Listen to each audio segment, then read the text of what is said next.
কেমন আছেন ভাইয়া? সাথে সাথে আয়াস বর্ষার গালে একটা থাপ্পড় মারল। বর্ষা কোনো কথা বলছে না, শুধু গালে হাত দিয়ে দাঁড়িয়ে আছে। তুই ওকে মারলি কেন ভাইয়া? আয়াস কোনো কথা না বলে চলে গেল। আয়াসকে দেখে মনে হচ্ছে কত বছরের রাগ অভিমান ও আজ এই থাপ্পড়টার মাধ্যমে বর্ষার উপর ঢেলে দিয়েছে। আয়াস পেশায় একজন ব্যাংকার, প্রচন্ড রাগী একগুঁয়ে স্বভাবের।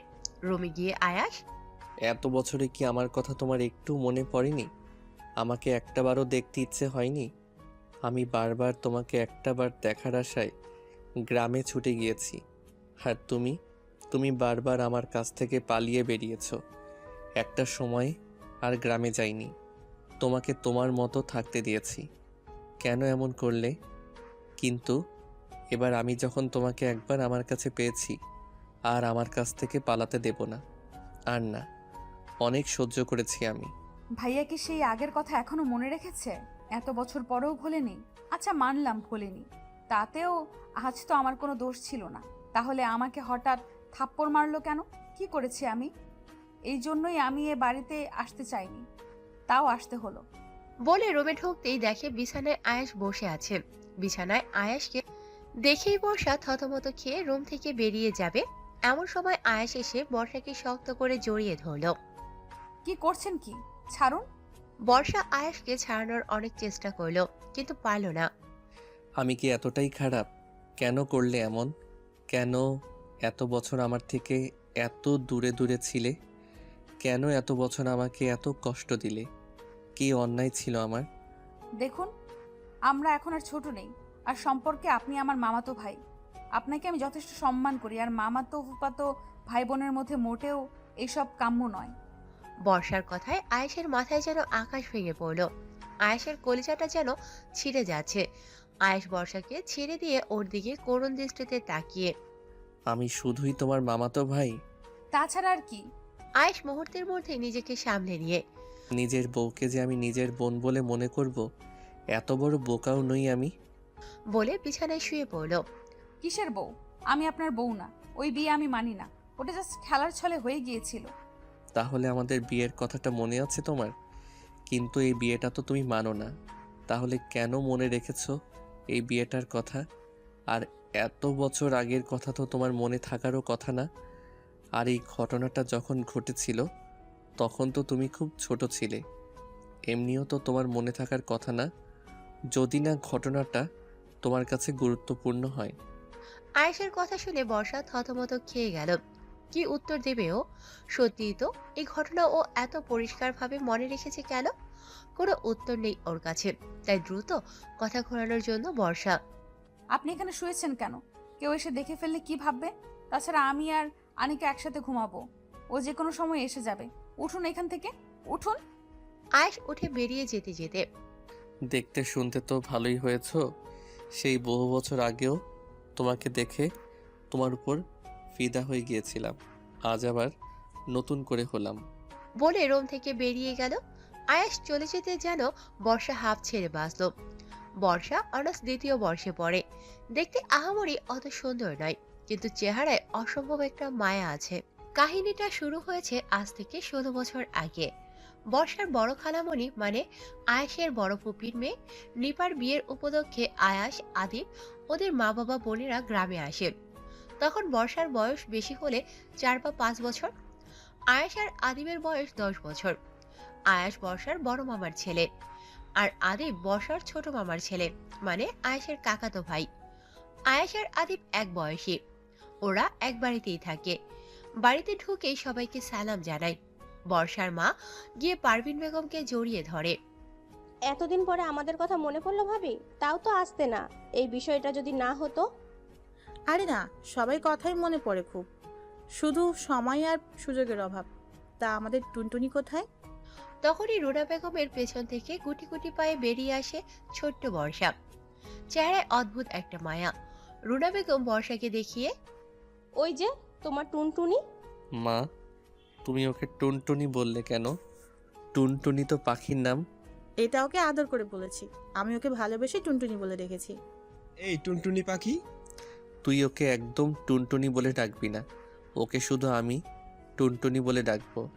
বর্ষা শুধু দাঁড়িয়ে দাঁড়িয়ে চুপচাপ ওদের দেখছিল। ছোটবেলায় বর্ষা একটু চুপচাপ তবে মিশুক স্বভাবের ছিল।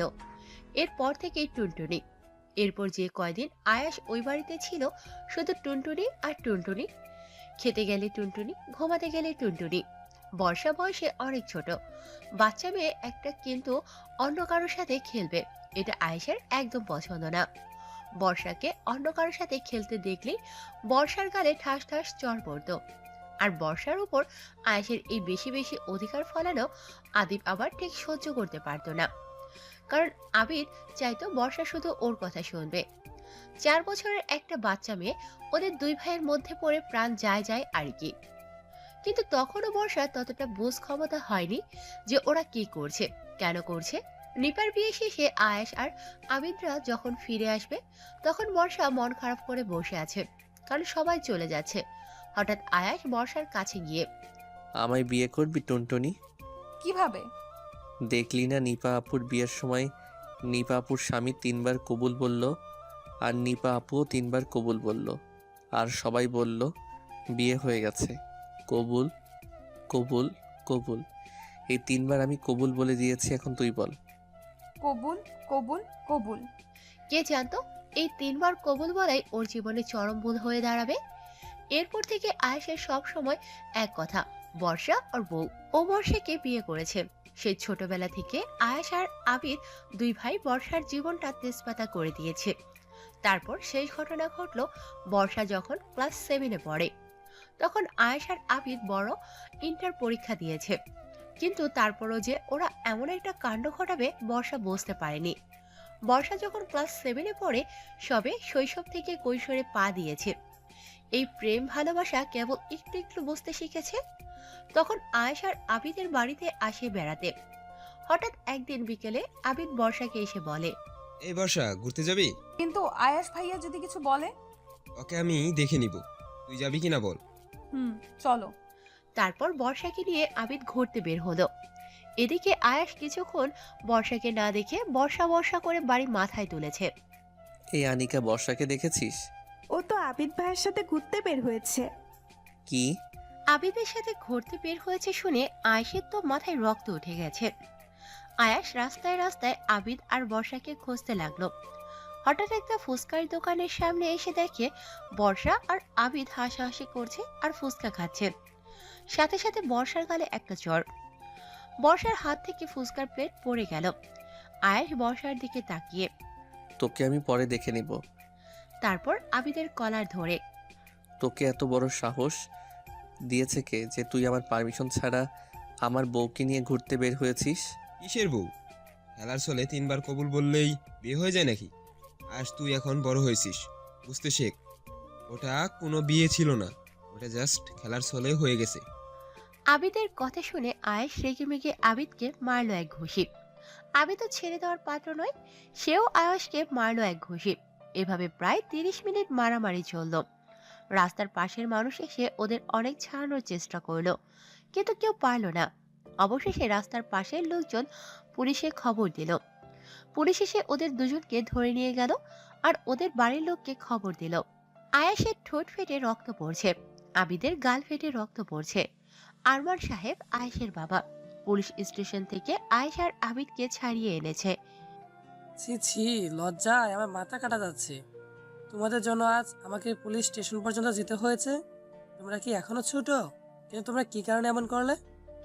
আয়েশ আর আবিদ দুজনেই উঠে চলে যায়, কোনো কথা না বলে যে যার রুমে চলে গেল। সেদিন যে বর্ষার কারণে এইসব হয়েছে তা কেউই জানে না, কিন্তু ওই দিনের ঘটনায় বর্ষা খুব ভয় পেয়ে গিয়েছিল। ওই যে বর্ষা ওই বাড়ি থেকে চলে এসেছিল আর ওই বাড়িতে কখনো আসেনি।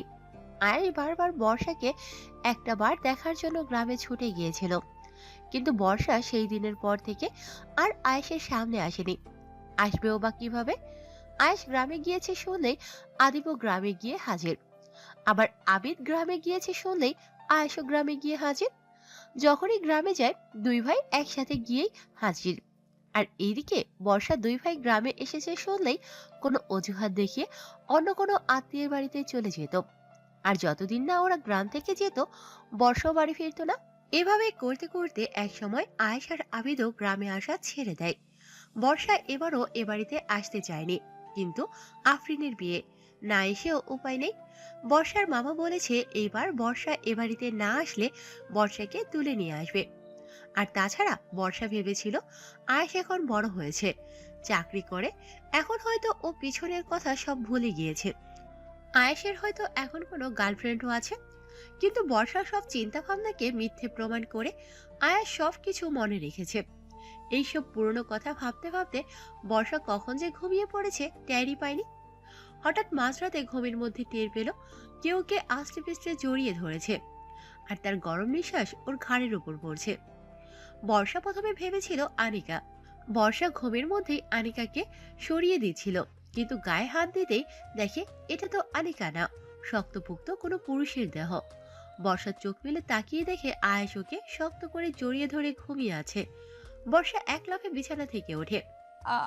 আপনি এখানে এই রুমে কি করছেন? আমার রুমে আমি থাকবো না তো কে থাকবে? আপনার রুম মানে? এই বলে চারদিকে তাকিয়ে, সত্যি তো এটা আনিকার রুম না? আমি এর রুমে এলাম কি করে? আমি নিয়ে এসেছি। ও ঘুমাচ্ছে বলে বর্ষার হাত ধরে টেনে নিজের পাশে শুইয়ে শক্ত করে জড়িয়ে ধরল। আরে আরে কি করছেন? ছাড়ুন ভাইয়া, এটা কি ধরনের ব্যবহার? আমরা কিন্তু এখন আর ছোট নেই। ছোট নই বলেই তো তোমাকে কাছে পেতে ইচ্ছে করে।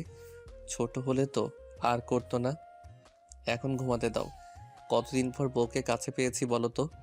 একটু বউকে জড়িয়ে ধরে শান্তিতে ঘুমাবো, তা না মাঝরাতে উঠে আজাইরা প্যাচাল শুরু করেছো। বলেই বর্ষার ঘাড়ে মুখ গুজে ঘুমিয়ে পড়ল। বর্ষার ঘাড়ে আয়েশের নিঃশ্বাস পড়ছে, আর বর্ষা কেঁপে কেঁপে উঠছে।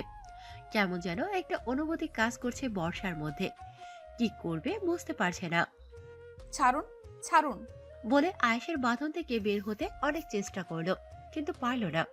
শেষমেশ ক্লান্ত হয়ে নিজেও ঘুমিয়ে পড়ল। সকালে ঘুম থেকে উঠে বর্ষা আবিষ্কার করলো ও আনিকার রুমেই আছে। পাশে আনিকা বেঘরে ঘুমোচ্ছে। তবে কি কাল রাতে আমি স্বপ্ন দেখেছিলাম? হবে হয়তো। ইস, ছি ছি, কি একটা স্বপ্ন দেখলাম। বলে ওয়াশরুমে চলে ফ্রেশ হতে। ফ্রেশ হয়ে খাবার টেবিলে গেল খেতে। খাবার টেবিলের সামনেই সোফায় বসে আছে আয়াস। এর মধ্যেই আবিদের আগমন। আবিদকে দেখে বর্ষার ভয়ে গলা শুকিয়ে গেছে। একে তো সামনে যমরাজ, আয়াস, বর্ষা, তার মধ্যে আবার আবিদ। বর্ষা ভয়ে ঢক ঢক করে এক গ্লাস পানি খেয়ে নিল। তুমি বর্ষা না? হুম। কত বড় হয়ে গেছো! আমি তো ভেবেছিলাম তোমার সাথে আর দেখাই হবে না, অবশেষে দেখা হলো। হুম। এদিকে আয়াস বর্ষাকে আর আবিদকে দেখছে আর রাগে ফুঁসছে। বর্ষাকে আবিদের সাথে দেখলে আয়েশের একটু বেশিই রাগ ওঠে, সেই ছোটবেলা থেকেই। হঠাৎ আয়েশ উঠে এসে আবিদের কাঁধে হাত রেখে, তোর সাথে আমার কিছু কথা আছে। পরে বলি, আগে বর্ষার সাথে একটু কথা বলি। ও কতদিন পর এলো? আমার কথাগুলো খুব গুরুত্বপূর্ণ, আফরিনের বিয়ের ব্যাপারে। এই বলে এক প্রকার জোর করেই আবিদকে নিয়ে গেল আয়াস। এই সুযোগে বর্ষা খাবার নিজে সোজা রুমে এসে দরজা আটকিয়ে জোরে একটা নিঃশ্বাস নিল। বাবা, বেঁচে গেলাম। বর্ষা হেঁটে হেঁটে রুমের দিকে যাচ্ছে। এর মধ্যে আয়েশ এক হাত ধরে টেনে বর্ষাকে নিজের রুমে নিয়ে গেল। আরে আরে কি করছেন? আয়েশ কিছু না বলে বর্ষার কানে কি একটা পরিয়ে দিল। এ কি আমার কানে কি পরাচ্ছেন? বলে কানে হাত দিয়ে দেখে ওর কানের দুল। এ কি, এটা আপনার কাছে কি করে? এক রাত আমার কাছে ঘুমিয়ে কানের দুল আমার বিছানায় ফেলে গেছো, তারপর রোজ ঘুমালে কি কি ফেলে যাবে? সরি, এক রাতের অর্ধেক। কাল রাতে ওটা স্বপ্ন ছিল না? কেন টুনটুনি, তুমি আমাকে স্বপ্নেও দেখো বুঝি? একদম বাজে কথা বলবেন না, এর জন্যই আমি এই বাড়িতে আসতে চাইনি। এবার না আসলে আমি হঠাৎ করে গিয়ে তোমাকে তুলে নিয়ে আসতাম, তুমি কিছু বোঝার আগেই। অনেক অপেক্ষা করছি তোমার জন্য। ভাইয়া, আমি তো আপনার বোনের মতো, তাই না? ওটা বোন হবে না টুনটুনি, বউ হবে। ভাইয়া, মামি ডাকছে। বলতেই আয়াস যে দরজার দিকে তাকালো বর্ষাধর।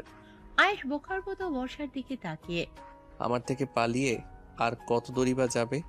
একবার যখন আমার কাছে এসেই পড়েছো, আর আমি তোমাকে আমার কাছ থেকে পালাতে দেব না টুনটুনি। বর্ষা রুমে এসে এদিক থেকে ওদিক পায়চারি করছে আর ভাবছে কি করা যায় এখন? কিভাবে এই আয়াসটার পিছু ছাড়ানো যায়? কি রে বর্ষা, কিছু হয়েছে? তোকে এত চিন্তিত দেখাচ্ছে কেন? আচ্ছা শোন, আমাকে একটা হেল্প করতে পারবি? কি হেল্প? আমাকে একটা ছেলে পছন্দ করে। কি? ছেলেটা কে? বাড়ি কোথায়? দেখতে কেমন? ট্রিট দিবি কবে? আরে থাম না, আগে পুরো কথা শোন। আচ্ছা বল। কিন্তু আমি ছেলেটাকে পছন্দ করি না, আর ছেলেটা কিছুতেই আমার পিছু ছাড়ছে না। এখন কিভাবে আমি ছেলেটার পিছু ছাড়াতে পারি? ও এই ব্যাপার, এর জন্য তুই এত চিন্তা করছিস? শোন তাহলে, কি বললে? ছেলেটাকে বলবি তোর বয়ফ্রেন্ড আছে। কিন্তু আমার তো বয়ফ্রেন্ড নেই। আরে মিথ্যা বলবি। ছেলেটা যদি শোনে তোর বয়ফ্রেন্ড আছে, তুই তাকে অনেক ভালোবাসিস, তাকে ছাড়া বাঁচবি না, তাহলে নিজে থেকেই তোর পিছু ছেড়ে দেবে। হুম, তা ঠিক বলেছিস। 5 মিনিট পর আয়াস সোফার উপরে বসে ল্যাপটপে কি যেন করছে। বর্ষা আয়াসের পাশে গিয়ে কাশি দিল। কাশি শুনে আয়াস বর্ষার দিকে তাকালো। আপনার সাথে আমার কিছু কথা আছে। আয়াস অবাক হয়ে বর্ষার দিকে তাকিয়ে বলো। এখানে বলা যাবে না, রুমে আসুন। বলে রুমে চলে গেল। আয়াসও বর্ষার পিছু গেল। আয়াস রুমে ঢুকতেই বর্ষার দরজা আটকে দিল। ও বউটা দেখে আমাকে না দেখে আর থাকতে পারছে না, আবার দরজাও আটকে দিয়েছে। বউটার দেখে আমার কাছে আসার জন্য আর তর সইছে না। রাখুন তো আপনার বাজে কথা। তা যার জন্য ডেকেছিলাম, জানি না কথাটা শুনে উনি কিভাবে রিয়্যাক্ট করবে। যার রাগ ওনার, না না, ভয় পেলে চলবে না। ওনার পিছু ছাড়াতে হলে আমাকে বলতেই হবে। কি হলো? কোথায় হারিয়ে গেলে টুনটুনি পাখি আমার? আসলে আসলে আসলে আমার না বয়ফ্রেন্ড আছে। তাকে ছাড়া আমি বাঁচবো না, আর সেও আমাকে ছাড়া বাঁচবে না। আপনি শুধু শুধু আমাদের মাঝে আসবেন না। আপনি আমাকে ভুলে যান। কথাগুলো এক নিঃশ্বাসে বলে বর্ষা দম ছাড়ল। কথাগুলো শুনে মুহূর্তের মধ্যে আয়াসের চোখ রক্তবর্ণ ধারণ করলো। আয়াস সজোরে পাশের দেয়ালে এক ঘুষি মারল আর বর্ষাকে দেয়ালের সাথে চেপে ধরল। এবার আয়াসকে দেখে বর্ষা খুব ভয় পেয়ে গেল। বর্ষা ভয়ে ভয়ে একটা ঢোক গিলে। রাগ করবেন না ভাইয়া। আসলে ভালোবাসা এমনিই হয়ে যায়। আর আমি আপনাকে এই কথা বলতে চাইনি, কিন্তু এখন দেখছি না বলেও উপায় নেই, তাই। এই চুপ, একদম চুপ। আমাকে কি ভেবেছিস তুই তোর বয়ফ্রেন্ডের কথা বলবি আর আমি তোকে ছেড়ে দিব? ছেড়ে দিলে তো আগেই দিতাম। এখনো তোর জন্য অপেক্ষা করতাম নাকি? তোর জন্য আমি আমার ভাইয়ের গায়ে হাত তুলতেও 2বার ভাবিনি। তাহলে একবার ভাব, আমি তোর বয়ফ্রেন্ডের কি করব? তোর বয়ফ্রেন্ডকে কেটে টুকরো টুকরো করে নদীতে ভাসিয়ে দেব। চিনিস আমাকে? তুই আমাকে ভালোবাসিস আর না বাসিস, তুই আমার এত বছর নিজের শৈশব কৈশোর সব নষ্ট করেছি তোর জন্য। কলেজে কোনো মেয়ে আমার গা ঘেঁষে এসে কথা বলতে চাইলেও সাথে সাথে বলে দিয়েছে আমি বিবাহিত। আমার অফিসের সব স্টাফরা পর্যন্ত জানে আমি বিবাহিত। আর তুই কিনা এখন বলছিস তোর বয়ফ্রেন্ড আছে? আমি অতটাও ভালো ছেলে না যে তুই বলবি তোর বয়ফ্রেন্ড আছে। আর আমি কেঁদে কেটে দেবদাস হয়ে তোকে নিয়ে গিয়ে তোর বয়ফ্রেন্ডের হাতে তুলে দেব, আর তাকিয়ে তাকিয়ে তোদের ভালোবাসা দেখব। এখানেই তোকে প্রেগনেন্ট করে দেব। তারপর বাচ্চার হাত ধরে গিয়ে তোর বয়ফ্রেন্ডের সামনে বলিস আমার বাচ্চার বাবা আয়াস। বলে বর্ষাকে ছেড়ে দিয়ে হন হন করে রুমের থেকে বেরিয়ে গেল। বর্ষা কোনো কথা বলছে না, শুধু মুগ্ধ হয়ে আয়েশের কথাগুলো শুনছে। মানুষটা আমায় এতটা ভালোবাসে, সে ছোটবেলা থেকে আমার জন্য এত কিছু করেছে, আর আমি কখনো তাকে বুঝতে চাইনি। তাকে ভুল বুঝে সব সময় দূরে সরিয়ে রেখেছি। আমি জানি তুমি আমার থেকে বাঁচার জন্য মিথ্যে বলেছ। তুই মিথ্যে বলায় খুব কাঁচা টুনটুনি। তোমার চোখ দেখেই বুঝে গিয়েছিলাম তুই মিথ্যা বলছো। কিন্তু আমার খারাপটা লেগেছে এই জায়গায় যে তুমি আমার থেকে বাঁচতে চাইছো, দূরে যেতে চাইছো আমার থেকে। আমি কি এতটাই খারাপ? আমাকে একটু ভালোবাসা যায় না? বিকেলে সবাই মিলে আফরিনের বিয়ে শপিং এ যাচ্ছে। গাড়ির ড্রাইভিং সিটে বসেছে আয়াস, পাশের সিটে আবিদ, আর পিছনে আফরিন, আনিকা, বর্ষা, আবিদা, আবিদের বোন। বর্ষা বারবার আয়াসের দিকে তাকাচ্ছে আর ভাবছে। উনি কি এখনো আমার উপর রেগে আছে? আর আয়াস একটা বারের জন্য বর্ষার দিকে তাকাচ্ছে না, শুধু সামনের দিকে তাকিয়ে গাড়ি চালাচ্ছে। হঠাৎ বর্ষা, ভাইয়া। তোমার কি কোনো বয়ফ্রেন্ড আছে? আবিদের প্রশ্নটা শুনে বর্ষা চুপসে গেল। কি উত্তর দেবেও? পাশেই ও আয়াস বসে আছে। আজ সকালে আয়াসকে বলেছে ওর বয়ফ্রেন্ড আছে, আর ও ওর বয়ফ্রেন্ডকে খুব ভালোবাসে। মাঝখান থেকে, আরে না ভাইয়া, ওর কোনো বয়ফ্রেন্ড নেই। একটা মজার ঘটনা শোনো। কি? বর্ষাকে নাকি কোনো ছেলে পছন্দ করে। কথাটা বলার সাথে সাথে আয়েশ আর আবিদ দুজনেই বর্ষার দিকে তাকালো। বর্ষা বারবার আনিকাকে ইশারা করছে, কিন্তু আনিকা কিছু শুনছেই না। আরে বর্ষা, লজ্জা পাচ্ছিস কেন? এখানে তো তোর কোনো দোষ নেই। এই মেয়েটা আজ আমাকেও মারবে আর নিজেও মরবে। তা যা বলছিলাম, একটা ছেলে বর্ষাকে পছন্দ করে, সে কিছুতেই বর্ষার পিছু ছাড়ছিল না। তারপর বর্ষা আমার কাছে আসলো কিভাবে ছেলেটার পিছু ছাড়ানো যায়। আমি বর্ষাকে বুদ্ধি দিলাম, তুই ছেলেটাকে বলিস তোর বয়ফ্রেন্ড আছে, তাহলেই ও তোর পিছু ছেড়ে দিবে। আমি ভালো বুদ্ধি দিয়েছি না আয়েশ ভাইয়া? কথাগুলো শোনা মাত্রই আয়াস অগ্নিদৃষ্টিতে একবার আনিকার দিকে তাকালো, একবার বর্ষার দিকে। মনে হচ্ছে এখনই ওদের দুজনকে পুড়িয়ে ছাই করে দেবে। হারে বলছি, আয়াস ভাইয়া আমাদের দিকে এভাবে তাকাচ্ছে কেন? কারণ আমাদের দুজনের কপালেই আজ দুঃখ আছে। কেন? আমরা কি করেছি? তা পরেই বুঝবি। ছেলেটা তোমার পিছন সেরেছে? না হয় আমাকে একবার ছেলেটার নাম বলো, মেরে ওর হাড়গোড় ভেঙে ফেলবো। কি বলিস আয়াস? আয়াস একবার আবিদের দিকে অগ্নিদৃষ্টিতে তাকিয়ে আবার সামনে তাকালো। এই না হলে ঘরের শত্রু বিভীষণ আমার নিজের বোন আমার বউকে বুদ্ধি দেয় কিভাবে আমার পিছন ছাড়াবে, আর আমার ভাই মেরে আমার হাড়গোড় ভেঙে দেওয়ার কথা বলছে। শপিং মলে আবিদ একটা শাড়ি নিয়ে এসে, বর্ষা, এই শাড়িটায় তোমাকে খুব মানাবে।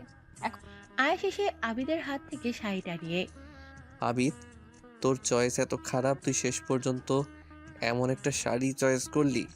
মাঝখান থেকে আনিকা এসে শাড়িটা ছবিয়ে নিয়ে বাহ, শাড়িটা তো বেশ সুন্দর, এটা আমি নিলাম। বলে চলে গেল। বর্ষা পিছনে ঘুরতেই একটা শাড়ির দিকে চোখ আটকে গেল। খুব পছন্দ হয়েছে শাড়িটা বর্ষার। এখন যদি বলি এই শাড়িটা আমার পছন্দ হয়েছে, এই দুই ছেলে আবার কি কাণ্ড বাঁধায় কে জানে।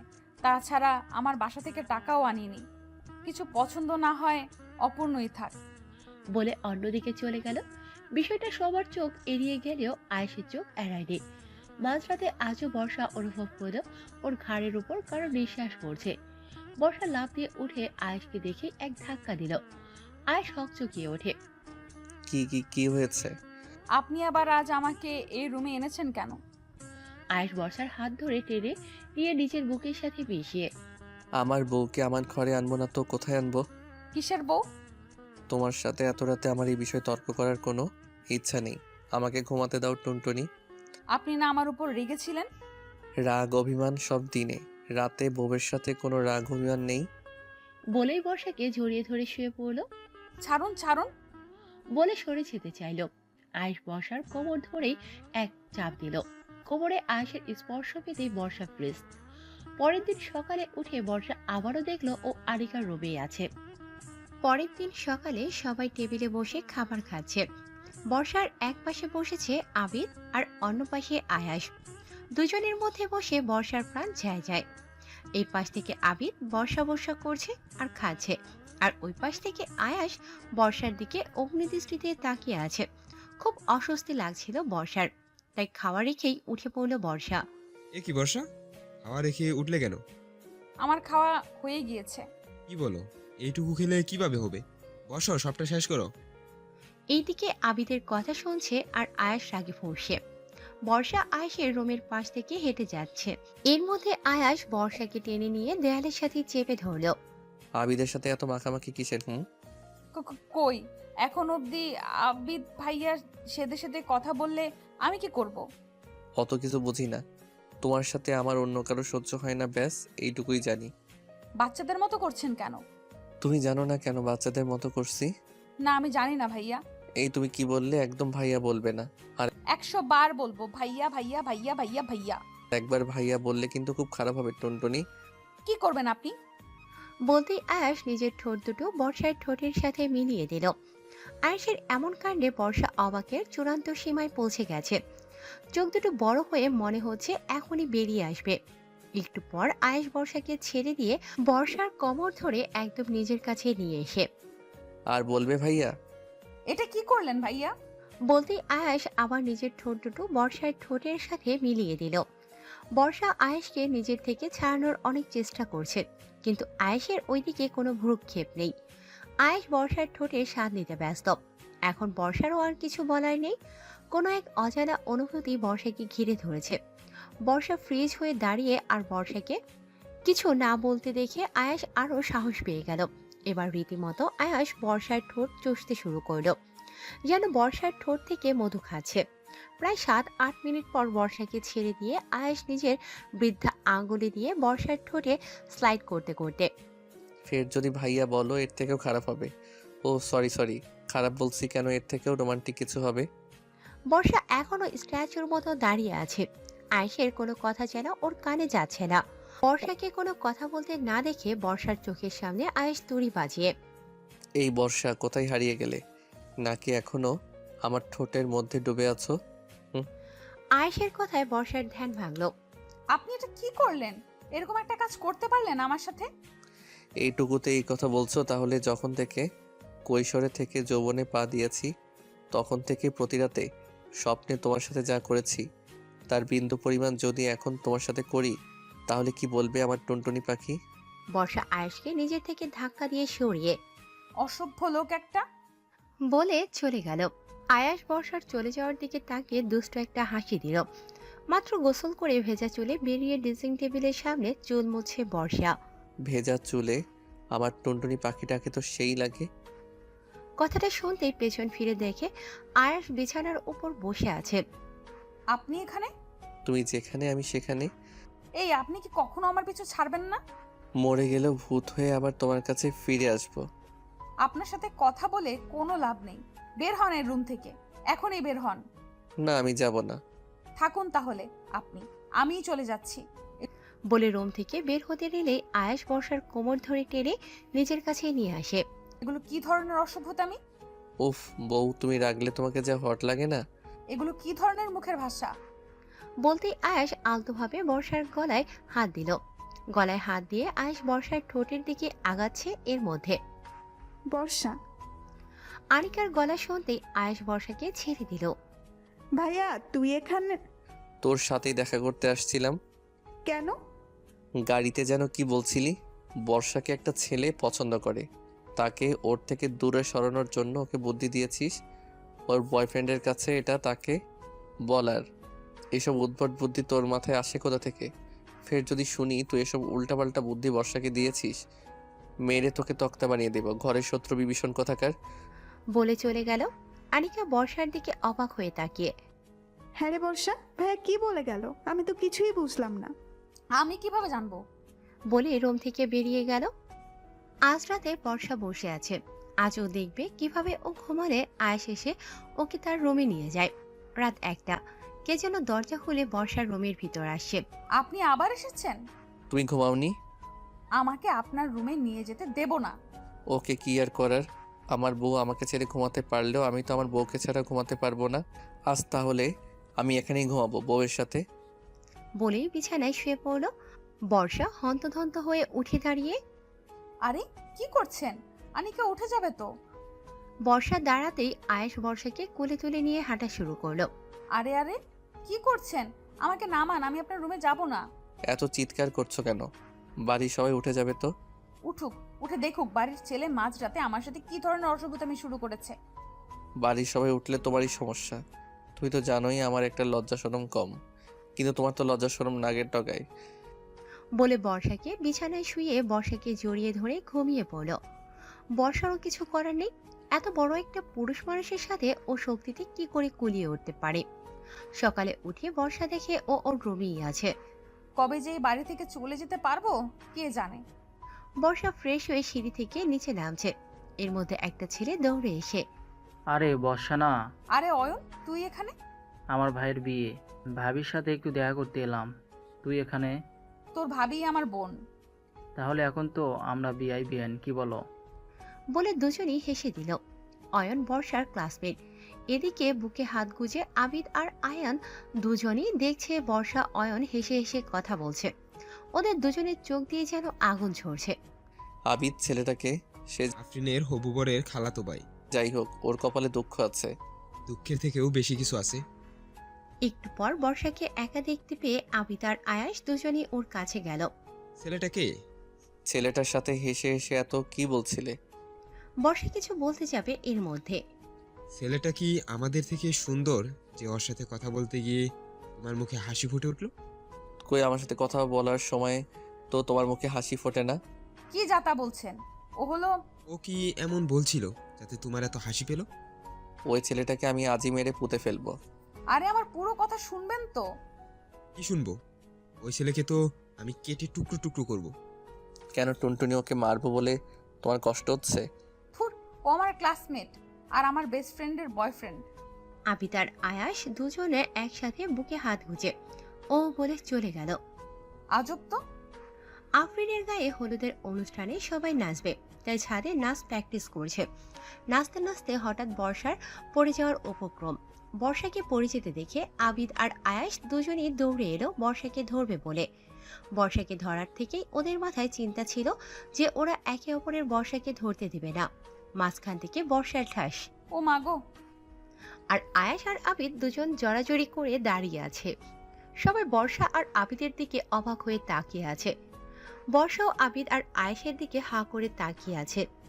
আবিদ আর আয়েশ একে অপরের দিকে তাকিয়ে হকচকিয়ে পেয়ে দুজন দুজনকে ছেড়ে অন্য পাশে গিয়ে দাঁড়ালো। বর্ষা পায়ে একটু ব্যথা পেয়েছে, তাই ছাদে একটা চেয়ারে বসে বসে সবার নাচ দেখছে। আর বর্ষার দুই পাশে আবিদ আর আয়াস দাঁড়িয়ে আছে। দেখে মনে হচ্ছে ওরা দুজন বর্ষার বডিগার্ড। বর্ষার এবার অস্বস্তি লাগছে। বর্ষা উঠে ঘরের দিকে পা বাড়াতেই কোথায় যাচ্ছ বর্ষা? ভালো লাগছে না, একটু রুমে যাব। কেউ কিছু বুঝে ওঠার আগেই আয়েশ এসে বর্ষাকে কোলে তুলে নিয়ে হাঁটা শুরু করলো। সবাই ওদের দিকে অবাক হয়ে তাকিয়ে আছে। আর আয়েশকে বর্ষাকে কোলে তুলে নিতে দেখে আবিদের কলিজার মধ্যে মোচড় দিয়ে উঠল। এদিকে এই আবিদের বর্ষার প্রতি এত কেয়ার আনিকার একটুও ভালো লাগছে না, কারণ আনিকা ছোটবেলা থেকেই আবিদকে পছন্দ করে। আয়াশ বর্ষাকে কোলে নিয়ে রমে গেল। কি করছেন? নিচে নামান আমাকে। সবাই কি ভাবলো বলুন তো? আয়েশ বর্ষাকে নিজের কোল থেকে নামিয়ে বিছানায় বসিয়ে বর্ষার পায়ের কাছে বসে বর্ষার পা ধরে দেখি কোথায় ব্যথা পেয়েছো। কি হচ্ছেটা কি? পা ছাড়ুন। বলতেই আয়েশ বর্ষার পা ধরে চাপ দিতেই আও! আয়েশ একটা মলম নিয়ে বর্ষার পায়ে লাগিয়ে দিল। তারপর উঠে বর্ষার পাশে বসে বর্ষার কোমর ধরে নিজের সাথে মিশিয়ে নিল। তোমার এইভাবে নাচানাচির কি প্রয়োজন ছিল? সবাই তো আফরিন আপুর গায়ে হলুদে নাচবে, তাই আমিও। সবাই নাচলে তোমাকেও নাচতে হবে নাকি? বর্ষা চুপ। এখন চুপ করে আছো কেন? পরে গিয়ে যদি বেশি ব্যথা পেতে? আর বলে দিলাম তোমার নাচানাচির একদম দরকার নেই। তোমাকে যেন আফরিনের গায়ে হলুদে একদম নাচতে দেখি না। ভাইয়া। ভাইয়া বলতে বারণ করেছিলাম না? ভাইয়া বলবো না তো কি বলবো? কিছু একটা বলে ডাকতে হবে তো। জানু, বেবি, কলিজা, জানেমান, যে কোনো একটা বলে ডাকতে পারো। অসভ্য। আচ্ছা, এটা বলেই ডেকো, তবুও ভাইয়া বলে ডেকো না। পরের দিন সকালে বর্ষা কোথাও আয়েশকে দেখতে পারছে না। ওর চোখ দুটো শুধু আয়েশকেই খুঁজছে, কিন্তু কোথাও পাচ্ছে না। আর কাউকে কিছু জিজ্ঞেস করতে পারছে না। খুব অস্থির অস্থির লাগছে ওর। দুপুর গড়িয়ে বিকেলে আয়েশের দেখা নেই। বর্ষা ওর রুমেই বসেছিল। হঠাৎ শুনে নিচে চিৎকার চেঁচামেচি। বর্ষা দৌড়ে নিচে নামতেই দেখে আয়েশ এসেছে। অ্যাক্সিডেন্ট করেছে, কপালে কতখানি ফেটে গেছে ব্যান্ডেজ করা। ও দূর থেকে দাঁড়িয়ে দেখছে। এই অবস্থায় আয়েশকে দেখে বর্ষার কলিজাটা ছিঁড়ে যাচ্ছে। কেন ওর এমন লাগছে? বর্ষার ইচ্ছে করছে এখনই দৌড়ে গিয়ে আয়েশকে শক্ত করে জড়িয়ে ধরতে পারতো, কিন্তু তাও পারছে না। কেমন করে হলো? তুই আমাদের কেন জানালি না? বলে কেঁদে দিল। মা, কেঁদো না, আমি ঠিক আছি। তোমরা চিন্তা করবে বলে জানাইনি। বড় হয়ে গেছিস তো তুই। হ্যাঁ, আমরা তো তোর কেউ না। অ্যাক্সিডেন্ট করেছিস, আমাদের কেন জানাবি? আমাকে অন্তত একটা কল করতে পারতি। ভিড়ের মধ্যে সবাই আছে, কিন্তু আয়েশ শুধু বর্ষাকেই দেখছে না। ওর চোখ শুধু বর্ষাকেই খুঁজছে। আমি এলাম, তুমি একটাবারও আমাকে দেখতে আসলে না। আমি যে সারাদিন বাসায় ছিলাম না, তোমার আমার জন্য একটু চিন্তা হয়নি? তবে কি তুমি আমাকে একটু ভালোবাসো না? আমার ভালোবাসাটা কি শুধুই একতরফা? মুহূর্তের মধ্যে আয়েশের মনে আকাশ সমান অভিমান জন্মেছে। ওর খুব কষ্ট হচ্ছে। ও আর এখানে দাঁড়িয়ে থাকতে পারল না। আমি রুমে যাচ্ছি, আমার শরীরটা ভালো লাগছে না। বলে রুমে চলে গেল। আয়েশের ঘর ফাঁকা হতে হতে অনেক রাত হয়ে গেল। এক প্রকার জোর করে আয়েশ সবাইকে বাইরে বের করে দিল, কারণ আয়েশ এখন একটু একা থাকতে চায়। ওর কিচ্ছু ভালো লাগছে না। তুমি কি এখনো আমার অ্যাক্সিডেন্টের খবর পাওনি? একটাবার আমাকে দেখতেও আসলে না। মাঝরাতে সবাই আয়েশের ঘর থেকে চলে যেতে বর্ষা পা টিপে টিপে আয়েশের ঘরে ঢুকলো। ঘরে ঢুকে দেখলো আয়েশ ঘুমোচ্ছে। যাক বাবা, পাচিটা ঘুমিয়েছে। এমনিতেই আমাকে দেখলেই শুধু আমার কাছে আসার বাহানা খোঁজে। আর এখন যদি দেখে আমি মাঝরাতে নিজে থেকে ওর রুমে এসেছি, তাহলে আবার অসভ্যতামি শুরু করবে। আয়েশ আসলে ঘুমায়নি, চোখ বন্ধ করেছিল। হঠাৎ রুমের মধ্যে কাউকে অনুভব করে চোখ মেলে দেখে বর্ষা। একটা মুচকি হাসি দিয়ে সাথে সাথে আয়েশ আবার চোখ বন্ধ করে নিল। তা অবশ্য বর্ষার চোখে পড়েনি। তা ম্যাডাম, এতক্ষণে আপনার আসার সময় হলো? বর্ষা আয়েশের কাছে গিয়ে আয়েশের মাথায় হাত বুলিয়ে দিল। আয়েশের এই অবস্থা যেন বর্ষার সহ্য হচ্ছে না।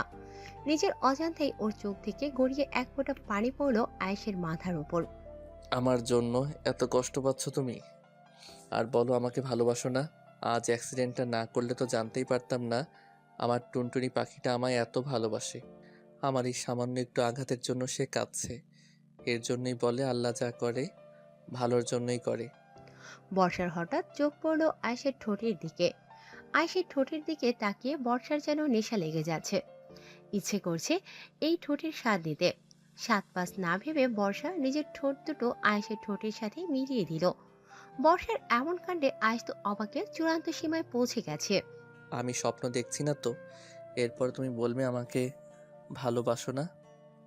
না না, এখনই চোখ খোলা যাবে না। দেখি আমার টুনটুনি পাখিটা আমার সাথে আর কি কি করে। একটু পর বর্ষা আয়েশকে ছেড়ে দিয়ে নিজের কাছে নিজেই লজ্জা পেল। ছি ছি, আমি এ কি করলাম? ভাগ্যিস পাজিটা জেগে নেই, না হয় আজ যে কি হতো। থাক বাবা, আমি এখন এখান থেকে কেটে পড়ি। বর্ষা উঠে চলে যাওয়া শুরু করলেই পেছন থেকে আয়েশ বর্ষার হাত টান দিয়ে নিজের সাথে মিশিয়ে নিল। আয়েশকে জেগে থাকতে দেখে বর্ষা একটা ভ্যাবাচেকা খেয়ে গেল।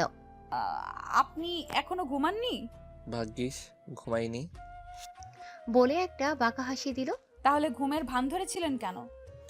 আমাকে সজাগ থাকতে দেখলে তো তুমি এ রুমে ঢুকতেই না। আর তুমি এ রুমে না আসলে আমি কিভাবে জানতাম আমার টুনটুনি পাখিটা আমাকে এতটা ভালোবাসে? উম, মোটেও না। আমি আপনাকে ভালোবাসতে যাব কোন দুঃখে? তাই নাকি? আচ্ছা, মানলাম তুমি আমাকে ভালোবাসো না, কিন্তু একটু আগে আমাকে ঘুমন্ত ভেবে যেভাবে আদর করছিলে ওইভাবে আদর করো। বর্ষা এবার খুব লজ্জা লাগছে। লজ্জায় ওর ইচ্ছে করছে মাটির সাথে মিশে যেতে পারতো। বর্ষা, তুই এত বড় একটা ভুল করলি কিভাবে? তোর লজ্জা শরম নেই কিছু? একটু আগে একটা ছেলেকে ছি ছি ছি। কি হলো, করো। না, আমি পারবো না, ছাড়ুন তো। পারবে না শিওর তো? হুম। ওকে। বলে বিছানা থেকে উঠে বসে নিজের মাথায় ব্যান্ডেজ খোলা শুরু করলো। এ কি কি করছেন? একটু আগে যেটা বললাম সেটা না করলে আমি এই ব্যান্ডেজ খুলে ফেললাম, আমি মরি বাঁচি তাতে কারো তো কিছু যায় আসে না, তাই না? আপনি তো একটা মানুষ বটে। আচ্ছা, করছি। এই তো টুনটুনি লাইনে আসছো। আমি জানতাম তুমি আমার কষ্ট হবে এমন কিছু করতে পারবে না। চোখ বন্ধ করুন। চোখ বন্ধ করতে হবে কেন? একটু আগেই তো করলা। তখন আপনার চোখ বন্ধই ছিল। এখন একটু চোখ খোলা অবস্থায় দাও না, আমি একটু দেখি। না, চোখ বন্ধ না করলে আমি পারবো না, আমি গেলাম। আচ্ছা আচ্ছা, এই নাও, চোখ বন্ধ করছি। বলে চোখ বন্ধ করে নিল। বর্ষা যেই আয়েশের ঠোঁটে নিজের ঠোঁট মিলিয়ে দিল, আয়েশ বর্ষাকে শক্ত করে ধরে বর্ষার ঠোঁটে আলতোভাবে কামড় দিতে লাগলো আর নিজের হাত দিয়ে বর্ষার পিঠে স্লাইড করতে লাগলো। বর্ষা আয়েশকে নিজের থেকে ছাড়ানোর অনেক চেষ্টা করছে, কিন্তু পারছে না। প্রায় 10 মিনিট পর আয়েশ বর্ষাকে ছেড়ে দিতেই বর্ষা উঠে দাঁড়িয়ে হাঁপাতে হাঁপাতে একটা অসভ্য। বলে নিজের হাতে দিয়ে ঠোঁট মুছতে মুছতে চলে গেল। আর আয়াস বর্ষার দিকে তাকিয়ে দুষ্টু হাসি দিল। এবার টুনটুনি পাখি আমার কাছ থেকে কোথায় পালাবে? আমি তো অলরেডি তোমাকে আমার খাঁচায় বন্দি করে ফেলেছি, এখন শুধু তোমার নিজের মুখ থেকে স্বীকার করানোর পালা। সকালে খাবার টেবিলে সবাই খেতে বসেছে। বর্ষা আর আয়াজ আজ মুখোমুখি খেতে বসেছে। রোজ তো এই পাজিটা আমার পাশে বসে, আজ মুখোমুখি খেতে বসেছে। কাহিনীটা কি? একটু পর খাওয়ার মধ্যে বর্ষা অনুভব করছে কেউ টেবিলের নিচ থেকে তার পা দিয়ে ওর পায়ে আস্তে আস্তে স্লাইড করছে। বর্ষা আয়েশের দিকে তাকাতেই আয়েশ একটা চোখ টিপ দিল আর মুসকি মুসকি হাসতে হাসতে। এই কাজ যে কে করেছে বর্ষার আর বুঝতে বাকি রইল না। ও, এই কারণে আজ আমার সামনে বসা হয়েছে, অসভ্য ছেলে একটা। এবার বর্ষার অসহ্য লাগছে। আয়েশ কতক্ষণ নিজের পা দিয়ে বর্ষার পায়ে চিমটি কাটছে, কতক্ষণ স্লাইড করেছে, কতক্ষণ ওর পা দিয়ে বর্ষার পা চেপে ধরছে। বর্ষা এবার খাবার অর্ধেক রেখে টেবিল থেকে উঠে পড়ল। এ কি বর্ষা, তুই তুই উঠে পড়লি কেন? আমার পেট ভরে গেছে মামি। এখানে কি হচ্ছে হয়তো আবিদ একটু হলেও বুঝতে পারছে। ওর চোখে খারাপ লাগাটা স্পষ্ট। তাই আবিদও খিদে নেই বলে উঠে পড়ল। একটু পর বর্ষা বসে বসে টিভি দেখছে। এর মধ্যে পারভিন বেগম এসে বর্ষার হাতে একটা কফি ধরিয়ে দিয়ে, জামা এটা আয়াসকে দিয়ে আয়, আমার এদিকে অনেক কাজ আছে। কিন্তু মামি, আর কিছু বলার আগেই পারভিন বেগম রান্নাঘরে চলে গেল। আমাকে দিয়েছে ওই পাজিটার ঘরে কফি দিয়ে আসতে। যাকে আমি এড়িয়ে চলতে চাই সেই বারবার আমার সামনে আসে। পোড়া কপাল আমার। বর্ষা কফি দিয়ে আসতেই আয়েশের রুমে ঢুকতেই দেখে আয়েশ কেবল গোসল করে বেরিয়েছে। মাথার চুল ভেজা, খালি গায়ে গলায় একটা টাওয়েল। আয়েশকে এভাবে দেখে বর্ষা হা হয়ে তাকিয়ে আছে, যেন আয়েশের ধ্যানে পড়েছে। আয়েশ সামনে এসে তুড়ি বাজাতেই বর্ষার ধ্যান ভাঙল। ওভাবে তাকিয়ে আছো কেন? আমার লজ্জা করে না বুঝি? এ তো ভূতের মুখে রাম নাম। আপনার আবার লজ্জা? মামি আপনার জন্য কফি পাঠিয়েছে। বলে টেবিলের ওপর কফি রেখে চলে যাওয়া শুরু করলো। আর গলায় টাওয়ালটা খুলে টাওয়াল জড়িয়ে বর্ষাকে নিজের কাছে নিয়ে এলো। কি হচ্ছে কি? কোথায় যাচ্ছ শুনি? কেন, কোনো কাজ আছে নাকি? হুম, আছে তো। কি কাজ? এই যে আমার গা মুছে দাও। আমি পারবো না। আচ্ছা, তুমি আমার গা মুছে দিলে না দিলে আমিও মুছবো না। এমনি কাল অ্যাক্সিডেন্ট করে আমার মাথা ফেটে গেছে, এখন আবার গা না মুছে দিলে আমার ঠান্ডা লাগবে, জ্বর আসবে, আমি মরে গেলেও বা কার কি? আপনি কিন্তু এখন রীতিমতো আমাকে ইমোশনাল ব্ল্যাকমেল করছেন। আমি ইমোশনাল ব্ল্যাকমেল করলেই বা কি? তুমি তো আমাকে ভালোবাসো না? টাওয়েল দিন, আমি মুছে দিচ্ছি। বর্ষা টাওয়াল দিয়ে আয়েশের গা মুছে দিচ্ছে, আর আয়াস মুসকি মুসকি হাসে। আমার টুনটুনি পাখিটা এবার ভালোভাবে ফেসেছে। কাল আফরিনের গায়ে হলুদ, বাড়ি ভর্তি মানুষ। এত মানুষ কোথায় ঘুমাবে? ঠিক হলো আয়াস, আবিদ আর ওর দুই মামাতো ভাই এক রুমে ঘুমাবে। কথাটা শুনে আয়েশের মেজাজ আকাশ ছিল। ও কিছুতেই ওর রুমে কাউকে অ্যালাউ করবে না। আমার রুমে এত মানুষ ঘুমালে আমার বউটাকে আমার কাছে আনবো কিভাবে? সারাদিন আমার টুনটুনি পাখিটা আমার থেকে পালিয়ে বেড়ায়, রাত হলে একটু ভয় দেখিয়ে ব্ল্যাকমেইল করে আমার কাছে পাই। অনেক বারণ করা সত্ত্বেও কেউ আয়েশের কথা শুনল না। ওর রুমে ওরা চারজন ঘুমালো। এদিকে বর্ষার রুমেও আজ অনেক মানুষ। এক রুমে 5টা মেয়ে ঘুমাবে। মাঝরাতে আয়েশ বিছানায় শুয়ে এপাশ ওপাশ করছে, ওর ঘুম আসছে না। এই কয়দিনেই টুনটুনি পাখিটা আমার অভ্যাসটা খারাপ করে দিয়েছে। ওকে না জড়িয়ে ধরে ঘুমালে আমার ঘুমই হয় না। যাক, আজ আর ওকে কাছে পাবো না তো যাই অন্তত আমার টুনটুনি পাখিটাকে একবার একটু দেখে আসি। বলে পা টিপে টিপে রুম থেকে বেরিয়ে গেল। বর্ষার রুমের কাছে গিয়ে দেখে ওরা এখনো ঘুমায়নি।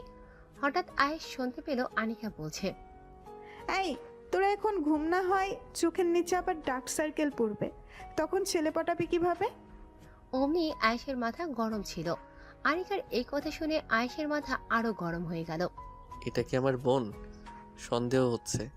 সব সময় আমার পিছনে বাঁশ দেওয়ার জন্য রেডি হয়ে থাকে। আমার সামনে আমার বউকে কিনা অন্য ছেলে পটানোর বুদ্ধি দেয়। কিন্তু আনিকার কথা শুনে আয়েশের মাথায় একটা বুদ্ধি আসে।